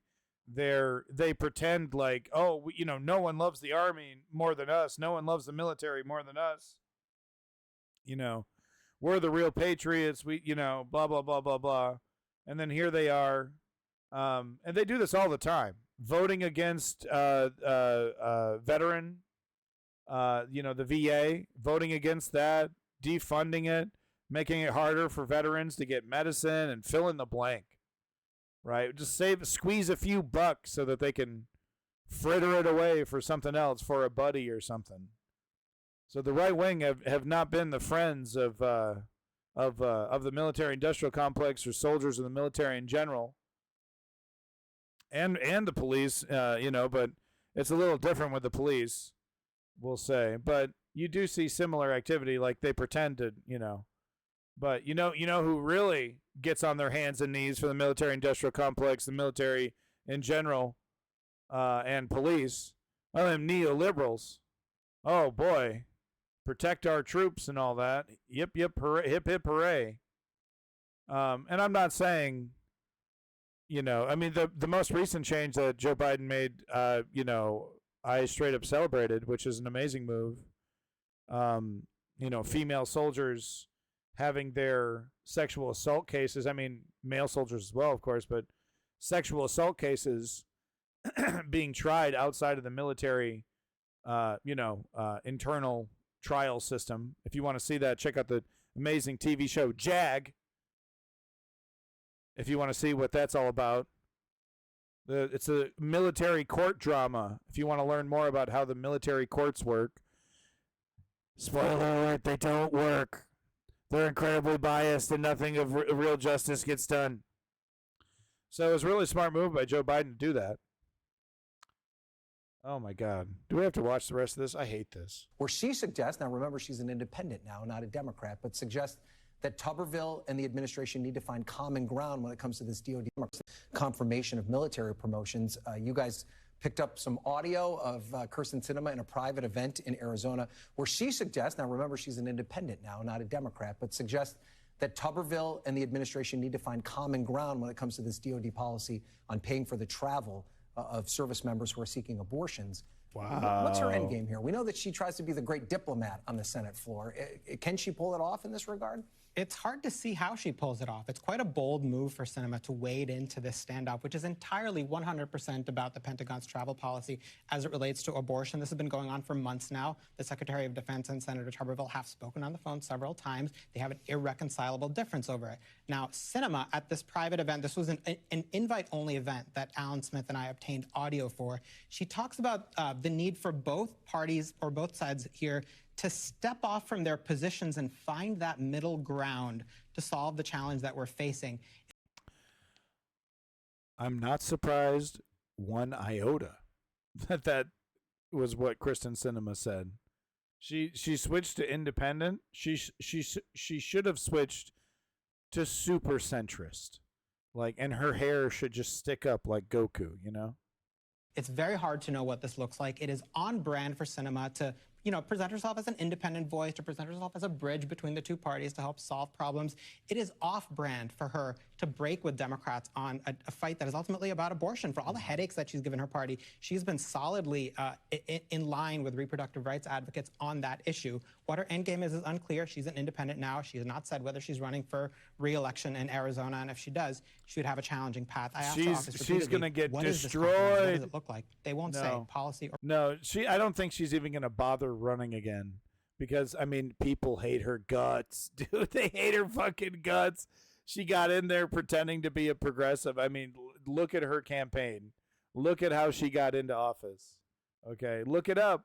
She's a fucking phony. She's a charlatan. So she actually has a really big hill to climb. I think she's just going to bow out and immediately become a lobbyist or something. Or process. They won't say what it is. It's shocking that they didn't respond.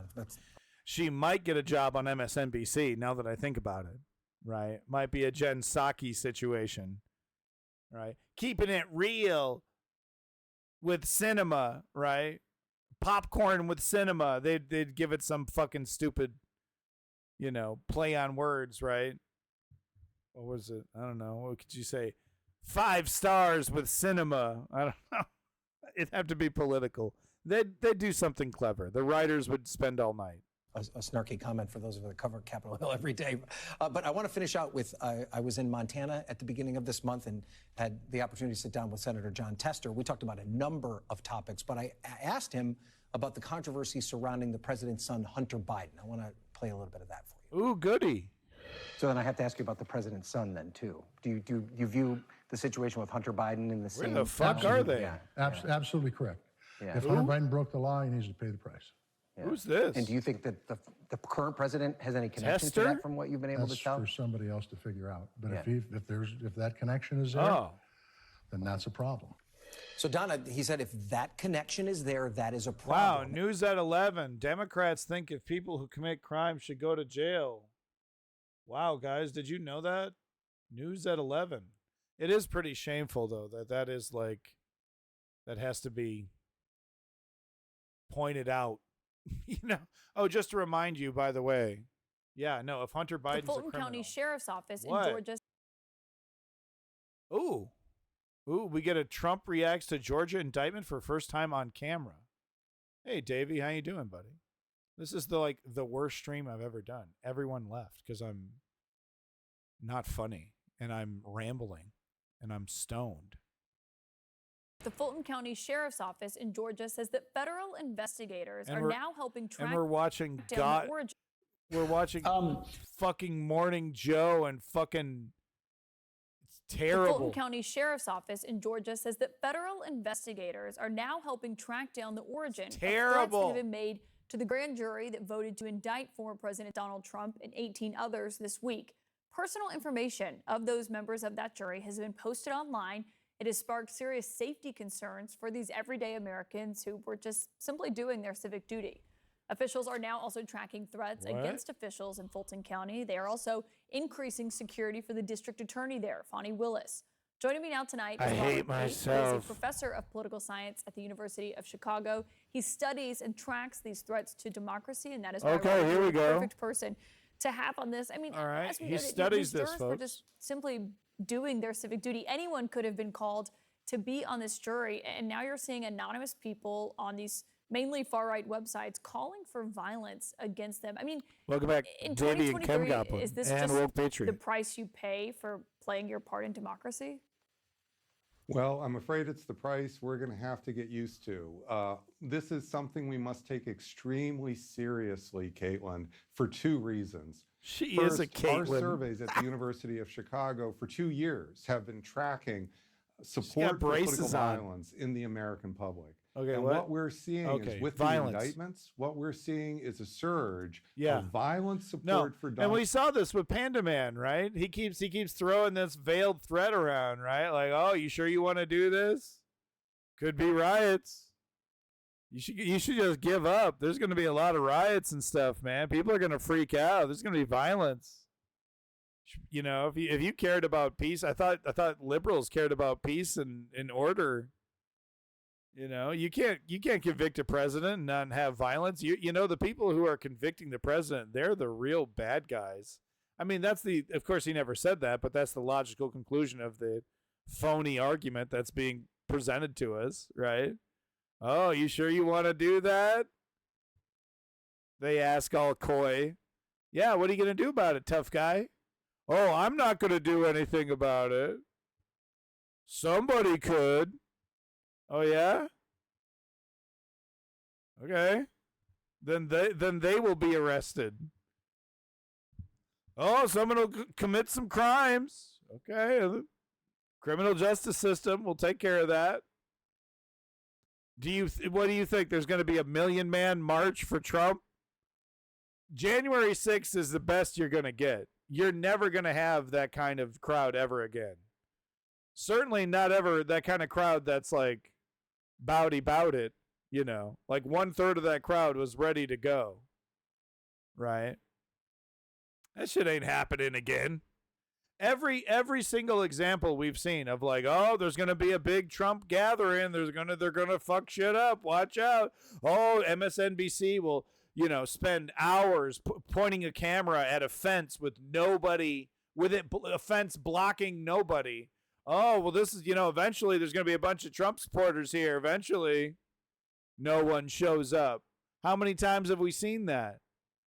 You know, now I will admit the presidential election is going to get people riled up, right? But I honestly feel like the justice that's been applied to the regular schmucks that got caught up in this, and I don't have any mercy for them, but they're regular schmucks, right, that have been arrested. The Democrats have no problem arresting them. That's no problem.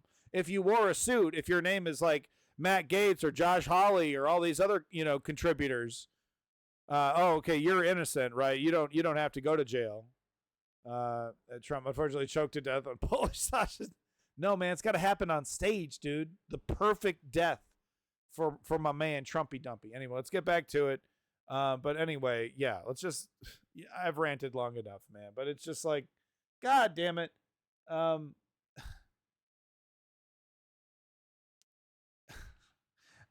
The neoliberals could actually mount a very successful attack against Trump for a myriad of things. It's just amazing that they just are incapable of it. Donald Trump up 50%. Today, there are 18 million people who agree that the use of force is justified to restore Donald Trump to the presidency. There's a second reason, though, to be concerned. There have been multiple attacks and multiple armed threats against call them enemies of Trump just over the last year. Sure. Literally a year ago this month, there was an assailant who attacked the FBI office in Cincinnati out of retaliation. Guys, I've never had a Big Mac. I've only ordered hamburgers from McDonald's. I've never had a Big Mac. I had a Quarter Pounder once. I found it disgusting. It was like a thick chunk of meat. I was like, this is disgusting. I've only ordered hamburger. I've never ordered a Big Mac. For the FBI raid at Mar-a-Lago. And just before he died in the shootout, he posted on Truth Social that he wanted everybody to know that he's doing this for Trump. The Pelosi He's right. He's right. I didn't report on that, but I do recall that hitting the headlines. I do remember that happening. Go get a Big Mac. I'm going to get one. I'm doing a road trip this October to San Francisco for the big DJ gig, and I think that's when I'm going to have my first Big Mac, folks. That's the first time. It would kill me. It's just a bunch of bread. It's just a bunch of carbs. It's just like two thin burger patties. I've seen a Big Mac. Like the little burger patty on there is like it's about the size of the hamburger burger patty. Lizard jizz is not for me. That's like pink. It's like a pinkish, right? I've seen it before. The spread. I get double cheeseburger plain with small fry vanilla milkshake. That's a good combo. That's good. But the fries in the burger, huh? The fries, I'm the fries and the milkshake guy. McDonald's vanilla shake with the French fries, delicious, dog. It's delicious. It really is. Yeah, it's like this pink sauce, but no, the French fries and the vanilla milkshake is fucking yum. I love it. All right, let's do it here. Last October, your audience knows about that.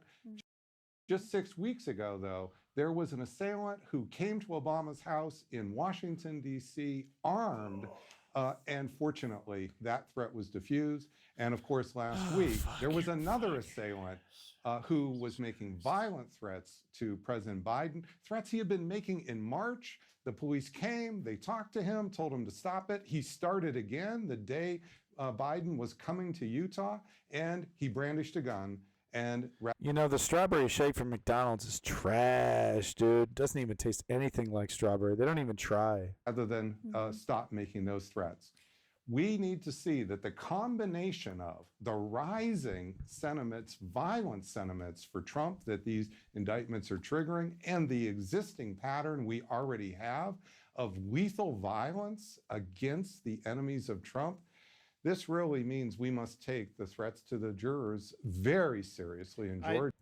You know, all jokes aside, I actually fully agree with him here because, no, I mean, we've already seen the juror list get leaked out.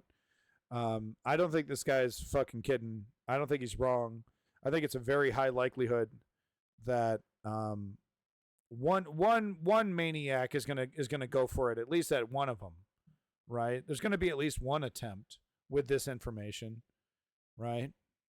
Georgia, and be prepared that this won't be over for the jurors. Yeah, Certainly I mean, not even. What? A double cheeseburger with fries for $5? You're fucking lying. Show me the receipt. Put that shit in the Discord. I don't fucking believe it. What'd you do? Get into a time machine? Get one of them from the past, hamburger and fry, $5 double cheeseburger with fry. You put that receipt in the Discord, boy. I don't believe you for a millisecond. That's the best deal in the country. And when the trials are over. And clearly in Georgia, I mean, the FBI has been brought in. You referenced Yeah, me too, woke patriot. I love a big vanilla. that. There was also the woman in Texas who was arrested and charged yesterday because she had threatened to kill a judge overseeing one of Trump's cases. Some Receipt people will listen or to it this and say, didn't well, happen. What about the man who showed up at Justice Brett Kavanaugh's home? But I do also, you know, you referenced Trump supporters and those who are driven and say that, you know, the violence justifies the mean. This is something Trump said today about the charges against him. Let me guess. Trump said, I'm perfectly innocent. The deep state's coming after me. I'm just innocent dude. I'm a nice guy. I did really good when I was president because he did. And they're just being mean and unfair to me. I've gone to my fair share of food trucks, and sir, they hand you receipts. Must find the secret burger truck. I want one now, dude. I want one. I want myself a food truck burger and fry, dude. Delicious. They want to silence you. They want to silence you, and they mean silence. They are. I think they're sick people. I think they are people that have no idea how the world works, and they have no idea the anger they cause. What impact do comments like that have on his supporters? This is inflammatory rhetoric, and this is exactly the kind of rhetoric that those attackers, the four I just mentioned, were steeped in before their attacks. But just important to know, Caitlin, that if violent rhetoric can encourage political violence, calming rhetoric can also discourage it. And we have an important opportunity next week for political leaders to set an example. On August 23rd, next Wednesday, the Republican primary debate is going to be covered nationally. Every person on that stage should be asked to stand up and stand together against violent threats, whether they come from the right or the left, and specifically the threats we're now seeing surging against the jurors in Georgia. And if they won't make that pledge to stand up to political violence, if it really is okay for Trump supporters to essentially threaten to assassinate those jurors, they should come on. It's free speech, buddy. Ever heard of free speech? It's my free speech rights to say those things to that person directly, naming them by name, giving them intent, date, and time. It's perfectly legal for me to do that. What? It's my free speech to say I'm going to roadblock this person specifically at this date and time. Better watch out. Perfectly legal, free speech. Called into account. Why is that okay? We'll see if they are indeed asked that and what they have to say about it. Obviously, it's not. It's okay because Trump made it okay, buddy, because this is Trump America. Welcome to Trump America, wussy.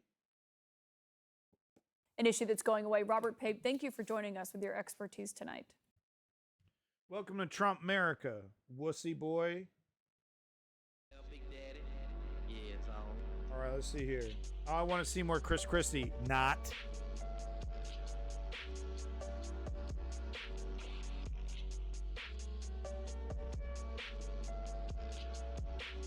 No, because then I'll just start saying it way too much to get you all fucked up. You gotta come up with one in secret. I suggest right. I'm constantly going right. Ugh. They're being very mean to him. Ugh. Can we talk about Alec Baldwin's god-awful, disgusting, terrible Trump impression? Can we talk about this? SNL walking around like this is fucking comedy gold? This shit's embarrassing. Look how bad this is. It's atrocious. What do you... All right, so your travel ban has been rejected as unconstitutional once again, but here you are. What are we doing here, man? Well, thank you, Judge, or what do you call a lady judge? A flight attendant, something like that? Look, I signed a tremendous travel ban. I didn't read it, but I signed it. People took pictures of me holding up the paper, very official, and these judges have been very disrespectful. I'm right, they're wrong. I want the ruling reinstated. I want the ban reinstated. Also, I want $725. Okay.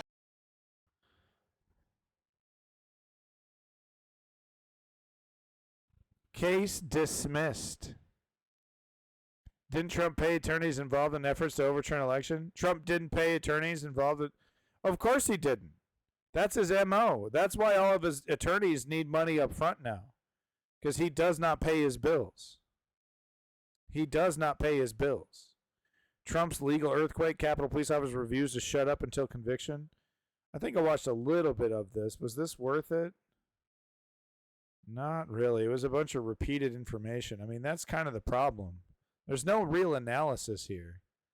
Expected to be booked at Fulton County. I mean, I can't wait. The mugshot. Everyone's just, just can't wait for that shit. Yeah, so this is funny. Trump has asked for a 2-year delay. Trump has asked for a 2-year delay. A delay long enough that would allow him to win the presidency and then give him enough time to reverse everything before his court date. Absolutely hilarious. Coup bomb goes off. New video places indicted Trump ally at Capitol Hill on January 6th. All right, it's a coup bomb, guys. Let's check it out. Donald Trump's indicted coup effort and the intriguing Breaking news. Exclusive video of Trump ally Roger Stone. Let's be clear. Oh yeah, I haven't showed this yet, but yeah, this video is making the rounds. MSNBC gloating big time. I think they gave the scoop to Ari, what's his nuts? Ari something or other. Stakes is high this week because Fleshner, associates name-checked in the January 6th committee's report and deemed unindicted co-conspirators by special counsel Jack Smith got hit with racketeering and conspiracy charges in Georgia. It is legal accountability for people who may have hoped they were in the clear. And the video, The video showing Stone talking about the elector scheme in the early days of November 2020 hints at more. I love his setup, dude. His setup, I've done this before, right? This is great. But I also love his, like, he's got like a page boy. I want to be just like you, Roger Stone. I think Nixon is really cool. Yeah, you want to get a big Nixon tattoo like me? Want to get a big embarrassing Nixon tattoo like me? Yeah, I do. I really do. I'll get one tomorrow. This is so funny, but I've totally done this setup before. It's actually better for your back when you're looking up at the screen, you know, when you're doing this instead of, you know, this. Welcome back, Kissing Gonzo, and welcome back, Panda Man. Here we go, boys. Here we go. Fresh off of his lessons at PragerU for the week. Did you have homework? Did Mr. Prager give you homework? Yeah? Did he say, come on over to my house? 15-year-old boy, why don't you come on over to my house? We can talk about reducing government. Want to come on over to my house? Reduce a little government with me, Panda Man? That's what he says, Prager.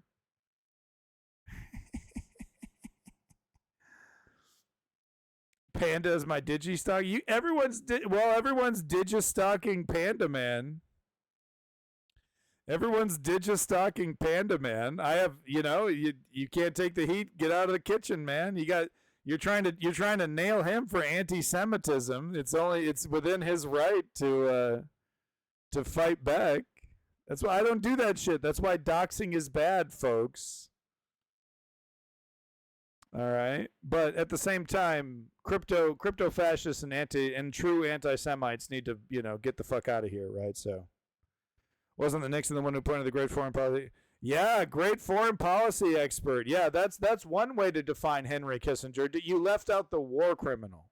You left out a perfect example of human, you know, of what, you know, the capabilities of human atrocities. I mean, a man so bad he was, you know, wasn't, I mean, I guess Dr. Strangelove wasn't based off Henry Kissinger, right? But yeah, no, that's one way to put Henry Kissinger. Great foreign policy expert. Yeah. Also war criminal, responsible for some of the worst atrocities of the 1960s and 70s. But yeah, you know, crypto fascism. Oh, nerd Chinese wannabe programmers. No, man, I mean, I got to watch out on Twitch. I mean, there's a lot of people, you know, they throw up the numbers and, you know, and they think they're clever and they try to dog whistle and they try to get me to have a conversation about, you know, this or that. It happens more than you think in the chat here. It's kind of fascinating, right? Because the right wing is working hard on social media. Anywhere that they can, they are working hard to try and convert as young as possible, right? Hey, little kitty, what do you think about some Jordan Peterson? Huh? Oh, yeah. What do you think about this concept called race realism? Right? I mean, it should be fair, right? You want to defend your race, right? I mean, it's just fair. You know, black people get to defend their race. How come white people can't defend their race? Hey, check out this link. Check out this link. Little boy. Check out this PragerU link. Ooh, no government. Yeah. Dots to be connected. That's the context for the massive reaction to the tape first aired right here on The Beat last night. The reaction coming from outlets across the media landscape to right. So if you spoiler alert, if you want to know what the fucking big, you know, hubbub is with this Roger Stone video, it's quite simple. This is evidence of, I think this is him January 5th or 4th, something like that. But this is before January 6th. And here he is plotting to, you know, overtake. Is this before January 6th? No, this is. Anyway, this is him plotting before. This is him plotting. No, this is way before January 6th. So this is before Trump officially lost the election. And Roger Stone is plotting, okay, how are we going to steal this election? Right? So they didn't even know for sure Trump had lost yet, right? And they're already plotting, okay, how we're going to steal this. Oh, God, here we go. I can't watch that. No one wants to see this. Trump ally Roger Stone dictating an outline of that plot to his assistant. Exclusive new evidence obtained. No, what did you do to me? You know, everyone takes my clips out of context. You know, it's you really need full context to understand the humor. Yeah, okay. Reducing government. Why don't you come on over to my house? We can talk about reducing government. Do I sound like that? I need to lower my mic. No one told me I need to lower my mic here. Let me just lower it a couple notches. Yeah, come on over, baby. 15-year-old boy, why don't you come on over to my house? We can talk about reducing government. I sound like that's okay. It's sounding like a girl is fine. Effeminate men are cool dudes, okay? I've met a lot of really cool effeminate dudes, and it's like they shouldn't be judged because they have no choice. They sound like that, right? By my colleague Ari Melber shows could have some explaining to Ari do. Melber. He's laying out the fraudulent you tell him, Joe. schemes. It's amazing. He hasn't been in indictments. It was impossible to logic out Tell how him, this Joe. continues to not Who else go is against this? Donnie Trump. Deutsch? Discussing this plot when Who Trump is that? Was that Donnie isn't Deutsch? even officially the loser. It is helpful to prosecutors. There are a number of people, just Who the like hell is Roger this? Stone, having that same idea at the same time.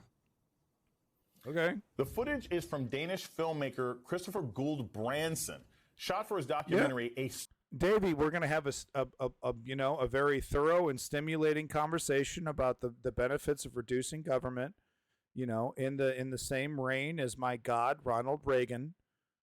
You know, people say he was an actor, but you know what he was? A messiah for the free market. Praise him.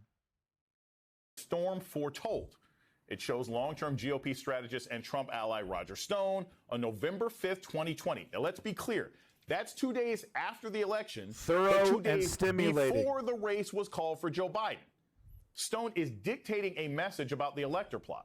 The message is intended for his associates on an encrypted... Yeah, is Kissing Gonzo not understanding the joke at all? Are you just like completely wishing? Or is he... No, he's doubling down on the meta, dude. You see, Davey, he got us both. He doubled down on the meta and he destroyed us both. He's the real winner here. He did a triple meta double flip, and now here we are. Boom, destroyed. Yeah, how does that feel? I'm ashamed of I feel dirty. I need to take a shower. Group chat. Here's a portion of the footage. It's embarrassing. Any legislative body may decide on the basis of overwhelming evidence of fraud to send electors to the Electoral College who accurately reflect the president's legitimate victory in their state, which was... So do you hear that? He just said, we should be able to send electors that we feel reflect the actual voting makeup of the state, basically saying we should be able to nullify a democratic election and say, well, we think Trump should win.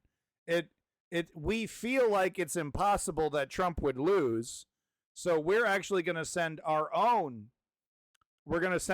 electors to the electoral college instead of the ones that were decided democratically. That is what he's saying. One more time, and I'll let you listen. Encrypted group chat. Here's a portion of the footage.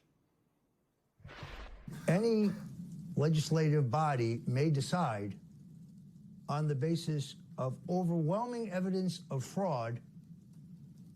On the overwhelming evidence of fraud, right? And they want to define what that is. They want to define this overwhelming evidence, right? Because all the evidence so far that they've presented has been proven in a court of law and outside of a court of law by people who know what they're talking about. It's not just hearsay. Analysis of these dumps, right, has been done. It's all above board. But they want to claim it's fraud. They still want to say it's fraud. It does not matter. It does not matter what the reality is. It's fraud. It's fraud. It's fraud. It's fraud. You have no proof of it. You have no proof.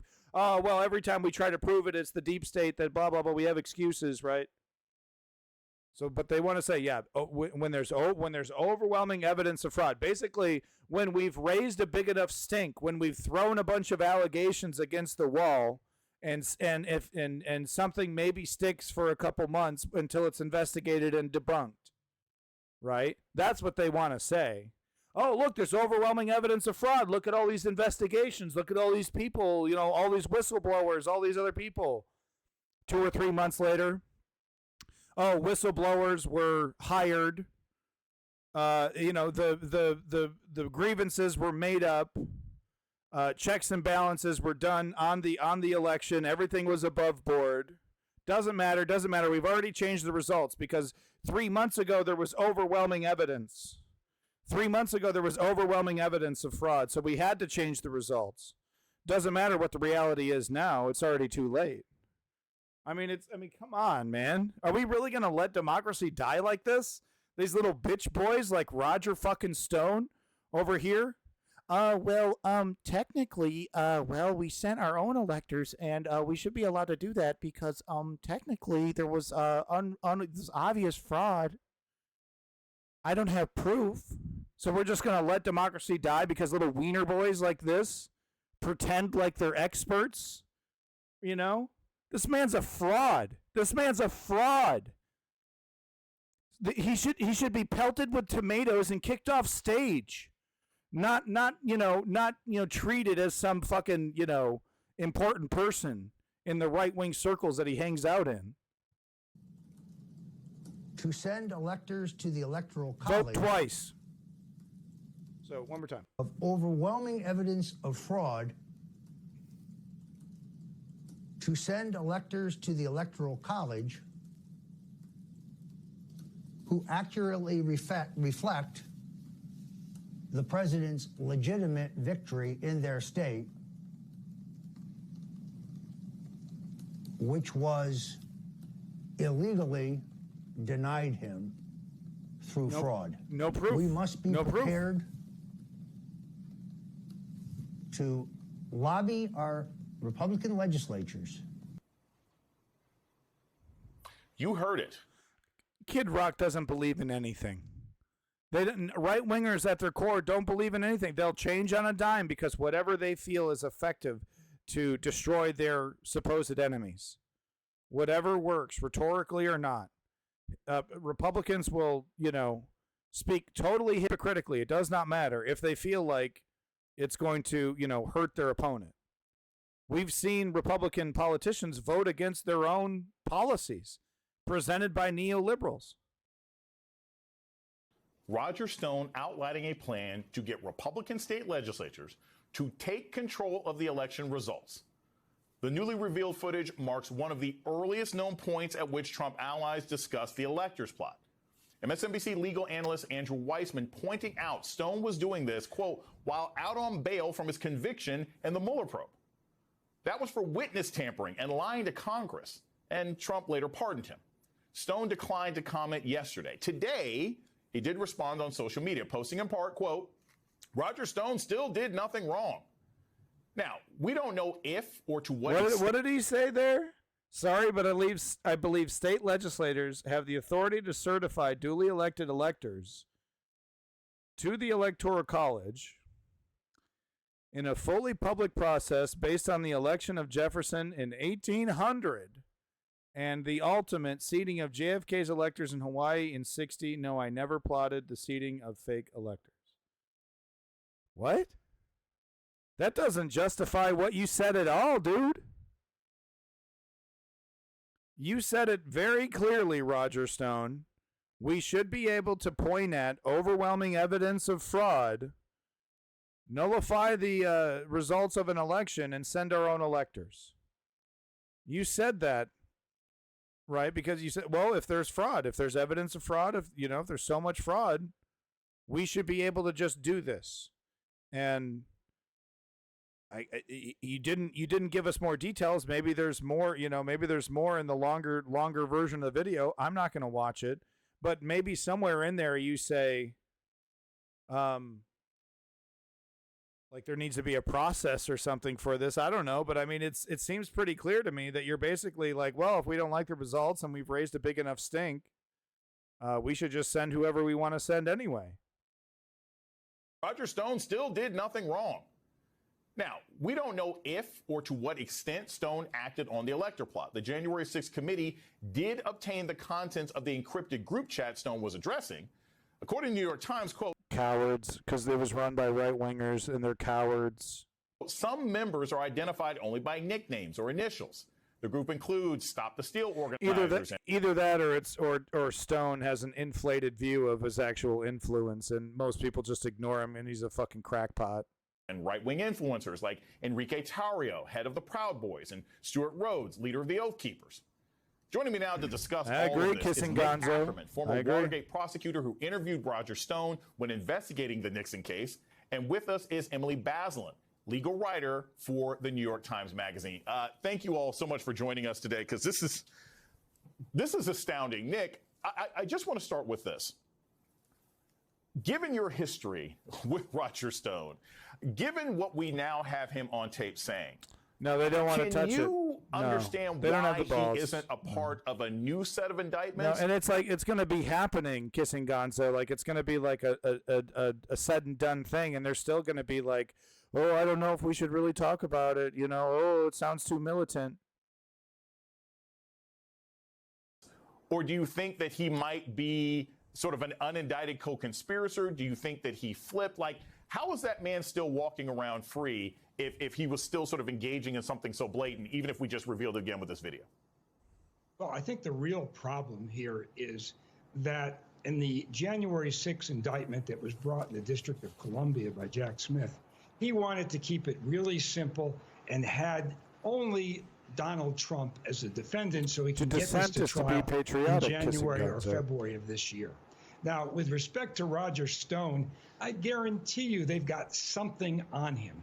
I mean, just to give you a couple little tidbits, we know that Roger Stone was on Capitol Hill on January 5th, the day before the riot. Yeah, no. I mean, it's like, why are we bothering though? Like, what are we doing? What are we, why are we even talking about this? He's not going to be in court. He's not, I mean, this video is a good video, and it should be talked about, because here we have someone who is very close to Trump world. Already, before the results were even known, already talking about how, we're going to justify stealing this election, and fake electors was part of that, which tells me, like this fake elector scheme was absolutely cooked up and agreed upon by, at starting, going all the way up to Trump. Of course it was. He was desperate. He was absolutely desperate. And he would have agreed to anything, right? Because he was saying, look, do you have the guts? Do you have the guts to do this, right? That's what he was saying to Mike Pence. And there was some other comments as well that came up during January 6th about other politicians, right? Oh, I think it was Mark Meadows didn't have the guts, or right? Like doesn't have the guts. And what he's talking about is doesn't have the guts to destroy American democracy for Trump. That's what he's talking about. Thank you for that follow, Loixium. I'm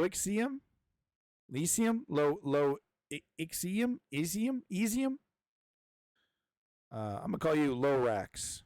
Hanging out with the very people Locks. That you just actually no. I'm gonna call you Locks. Mentioned in that group chat, the Proud Boys and the Oath Keepers. In fact, he was photographed with 3 of the Oath Keepers who have pled guilty to seditious conspiracy and have agreed to cooperate with the government. None of those witnesses, those 3 witnesses have not been called. Loxiesium. I'm going to call you Lox and Cream Cheese. I don't really personally enjoy that myself, though. People say that that's good. In any of the Oath Keeper trials. And I think the logical reason is probably they're saving those people for Roger Stone. If they had them testify in the original trials, they would have had to turn over all of his statements and reveal what they have said about Roger Stone. So my sense is that Roger Stone's day is coming. Buckle up your seatbelt. Okay, thanks a lot. It's not. The neoliberals are cowards. They're, I'm surprised that, what's happening in Georgia with all these other people getting roped up. But that was the best chance. That was the best chance to have Roger Stone see some justice. But it's just not going to happen. And I think, I'm starting to think about it. It's like, I think he talks up his connections. I don't think he's as connected as he claims to be. Like, he has all this influence, right? I think he's kind of a crackpot in his crowd, and people who just barely put up with him, they don't really want to be associated with him. I think that's what's going on. Because, I mean, no one, where did this letter go? Where did he write this letter? Did it go somewhere? Did it, where did this letter even go? Have we seen it? Was it released? Is there evidence that it was released? Indicted for taking actions, overt acts, in the words of RICO, the statute at issue here, for taking action to further this plot to put fake electors up and thus overturn the legitimate results of the election. And Stone seems like he's thinking through that plan here. If I was his lawyer, I would try to put a lot of weight on the fact that he says that Republicans may need to go lobby their state legislatures. And so I suppose with that kind of hedge, you could argue that he's just putting together a theory. He's just imagining a world of fraud as opposed to claiming that there actually is fraud and telling people to go get started. Got him. So the New York Times has a sort of heading about the Friends of Stone, Nick, and it talks about this my God. chat. I don't care. I don't care. Nothing's happening. I mean, I can't believe people watch this fucking garbage. Really? You feel, I mean, are there people that watch this shit? I can't take it anymore, folks. I'm absolutely done. Thank you so much. Boomers. It's unbearable. So there you go. That's my Trump fucking coverage for the night. I mean, here's the real question, and I should have found a video that was talking about this, but is this motherfucker going to get arrested for contempt? Contempt of court. All right, sorry, I turned this down. Is this motherfucker going to get arrested for contempt of court? Right, and if you don't know what that is, that's basically when the court says, hey, jackass, stop posting on social media. Stop, you can't make, sly little hints on Facebook or whatever social media about, you got to watch out. You can't be on your YouTube channel or whatever saying I'm ugly and saying, and calling me a fraud and all these things. Right? Who's going to have the balls to do it? And I think this Fannie, however you say her name, she's wonderful. And I think, she has the balls to do it.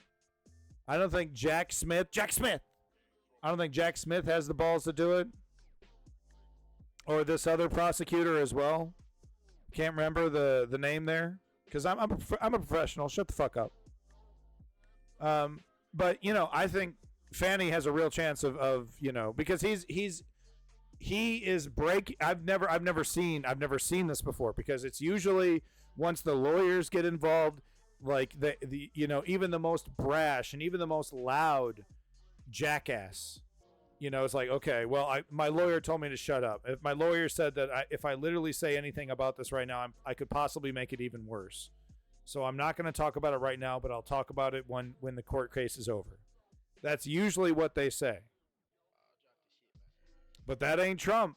Trump has took it as a direct challenge, and he has been, I've never seen anything like this. He is targeting the judge.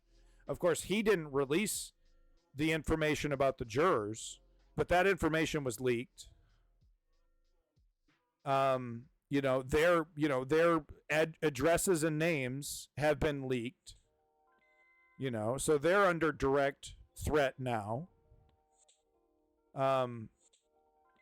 Him stuffing the court fines would probably land him in jail. And like, he's trying every trick in the book. He's trying to change the location of all these places to more friendly places. But that's my question. The contempt. When is the contempt of court going to happen? Because it should happen. It should happen now. It should happen right effing now. The contempt of court case, court charges should be happening immediately. Right?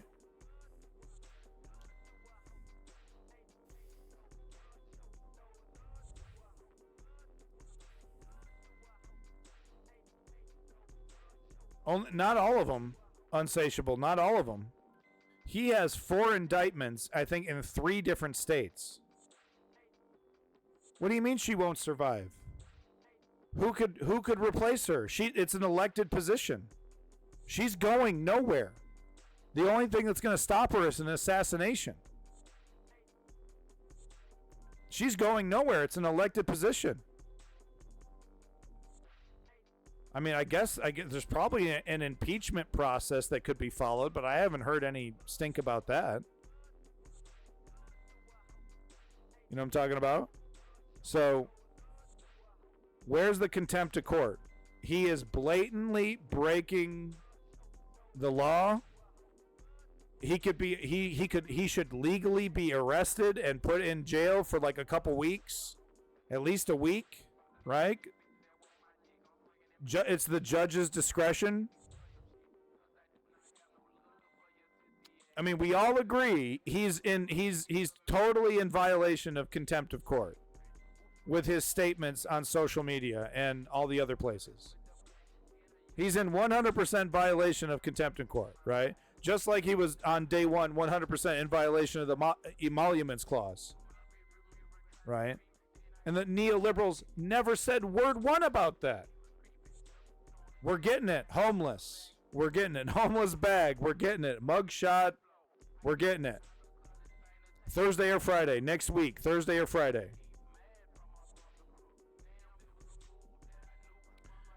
Thursday or Friday.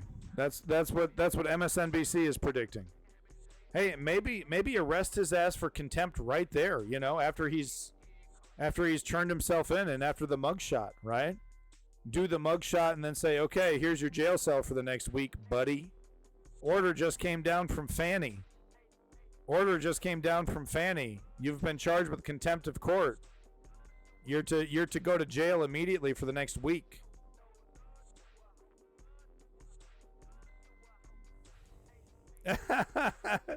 Homeless bag. So the emoluments clause is an interesting one, and famously Jimmy Carter was affected by it. So Jimmy Carter had to, when he was elected president, he had to give up ownership of his peanut farm because the emoluments clause says you're not allowed to profit off a business while you're president, right? So if you're a businessman, you need to officially hand over ownership of all your businesses, all your interests, right, over to someone else. You have to sell it off, or you have to do all the paperwork. Trump never did any of that. He did some of that, but he never did all of it. And there's so much evidence of Trump using his position as president to make money for his hotels and make money for, I mean, you just fill in the blank. Anywhere he could, his casinos, his hotels, wherever he could direct government money because he was the president, he would do that.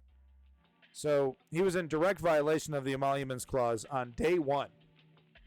Day one. And I believe that's in the Constitution. I believe the emoluments clause is in the Constitution. Yeah. So once again, just to close this out, folks. Where's the contempt of court? Where's the contempt charge? He's so in violation. There is not another human being on the planet. I don't care if you're Jesus Christ, born again. You posting on, Jesus Twitter, yo, this judge is a biatch. No, contempt.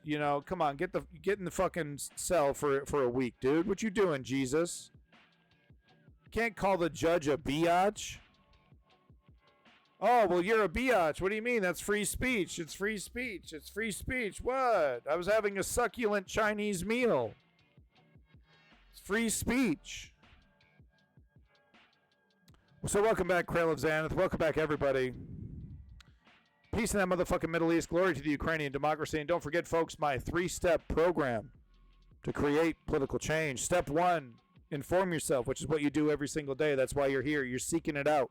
You're looking for real information. Well, you found it. It's at the bottom of the barrel, but you found it. Real information. Yay! Step 2, you got to join a progressive political organization in your area and don't believe these motherfucking conservatives, these TPUSA conservatives. You know, waste your time with some Ben Shapiro style activism. Don't listen to them. Join a union, run for office. But at the very least, vote, and maybe if you can, if you have time, sign up for something. Sign up for Just Stop Oil or Extinction Rebellion. No, not or conservative. Ain't no one want to hang out with you, Oscar Mayer. Because step 3, you need to put in the work. Because as you've seen right there in the chat, they don't stop. They're relentless, these conservatives.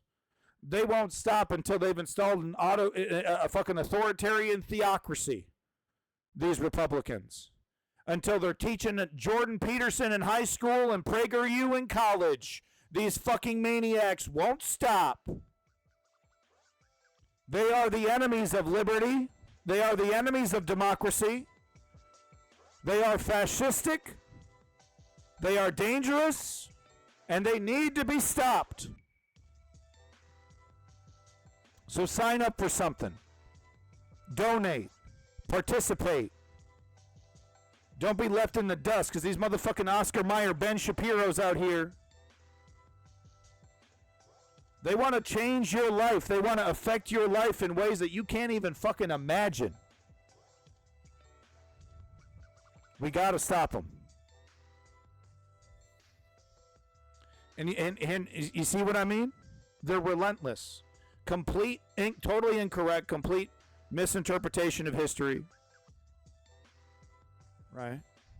You know, that's exactly what PragerU says. And Panda Man wants to vote for people to put that shit in our history books. Demonstrably wrong. Provably. Doesn't matter. All fake news. Liberals. They made up all the colleges, so they made up all the information. So we get to rewrite the history books. Oh, well, the fascists called themselves socialists, so they were socialist. That's the new history. Because of them. You see what they want to do to us? You see how they want to rewrite history? They want to destroy us. You know, Howard Zinn writes a factual, sourced book on the people's history of the United States. The conservatives want to go, nuh-uh. Actually, Prager said this on his YouTube channel. Thanks so much, Howard Zinn. Nice history book. If we let them, they will take us over. And we are currently letting them, the left. We are letting the Oscar Mayer wieners take over our lives.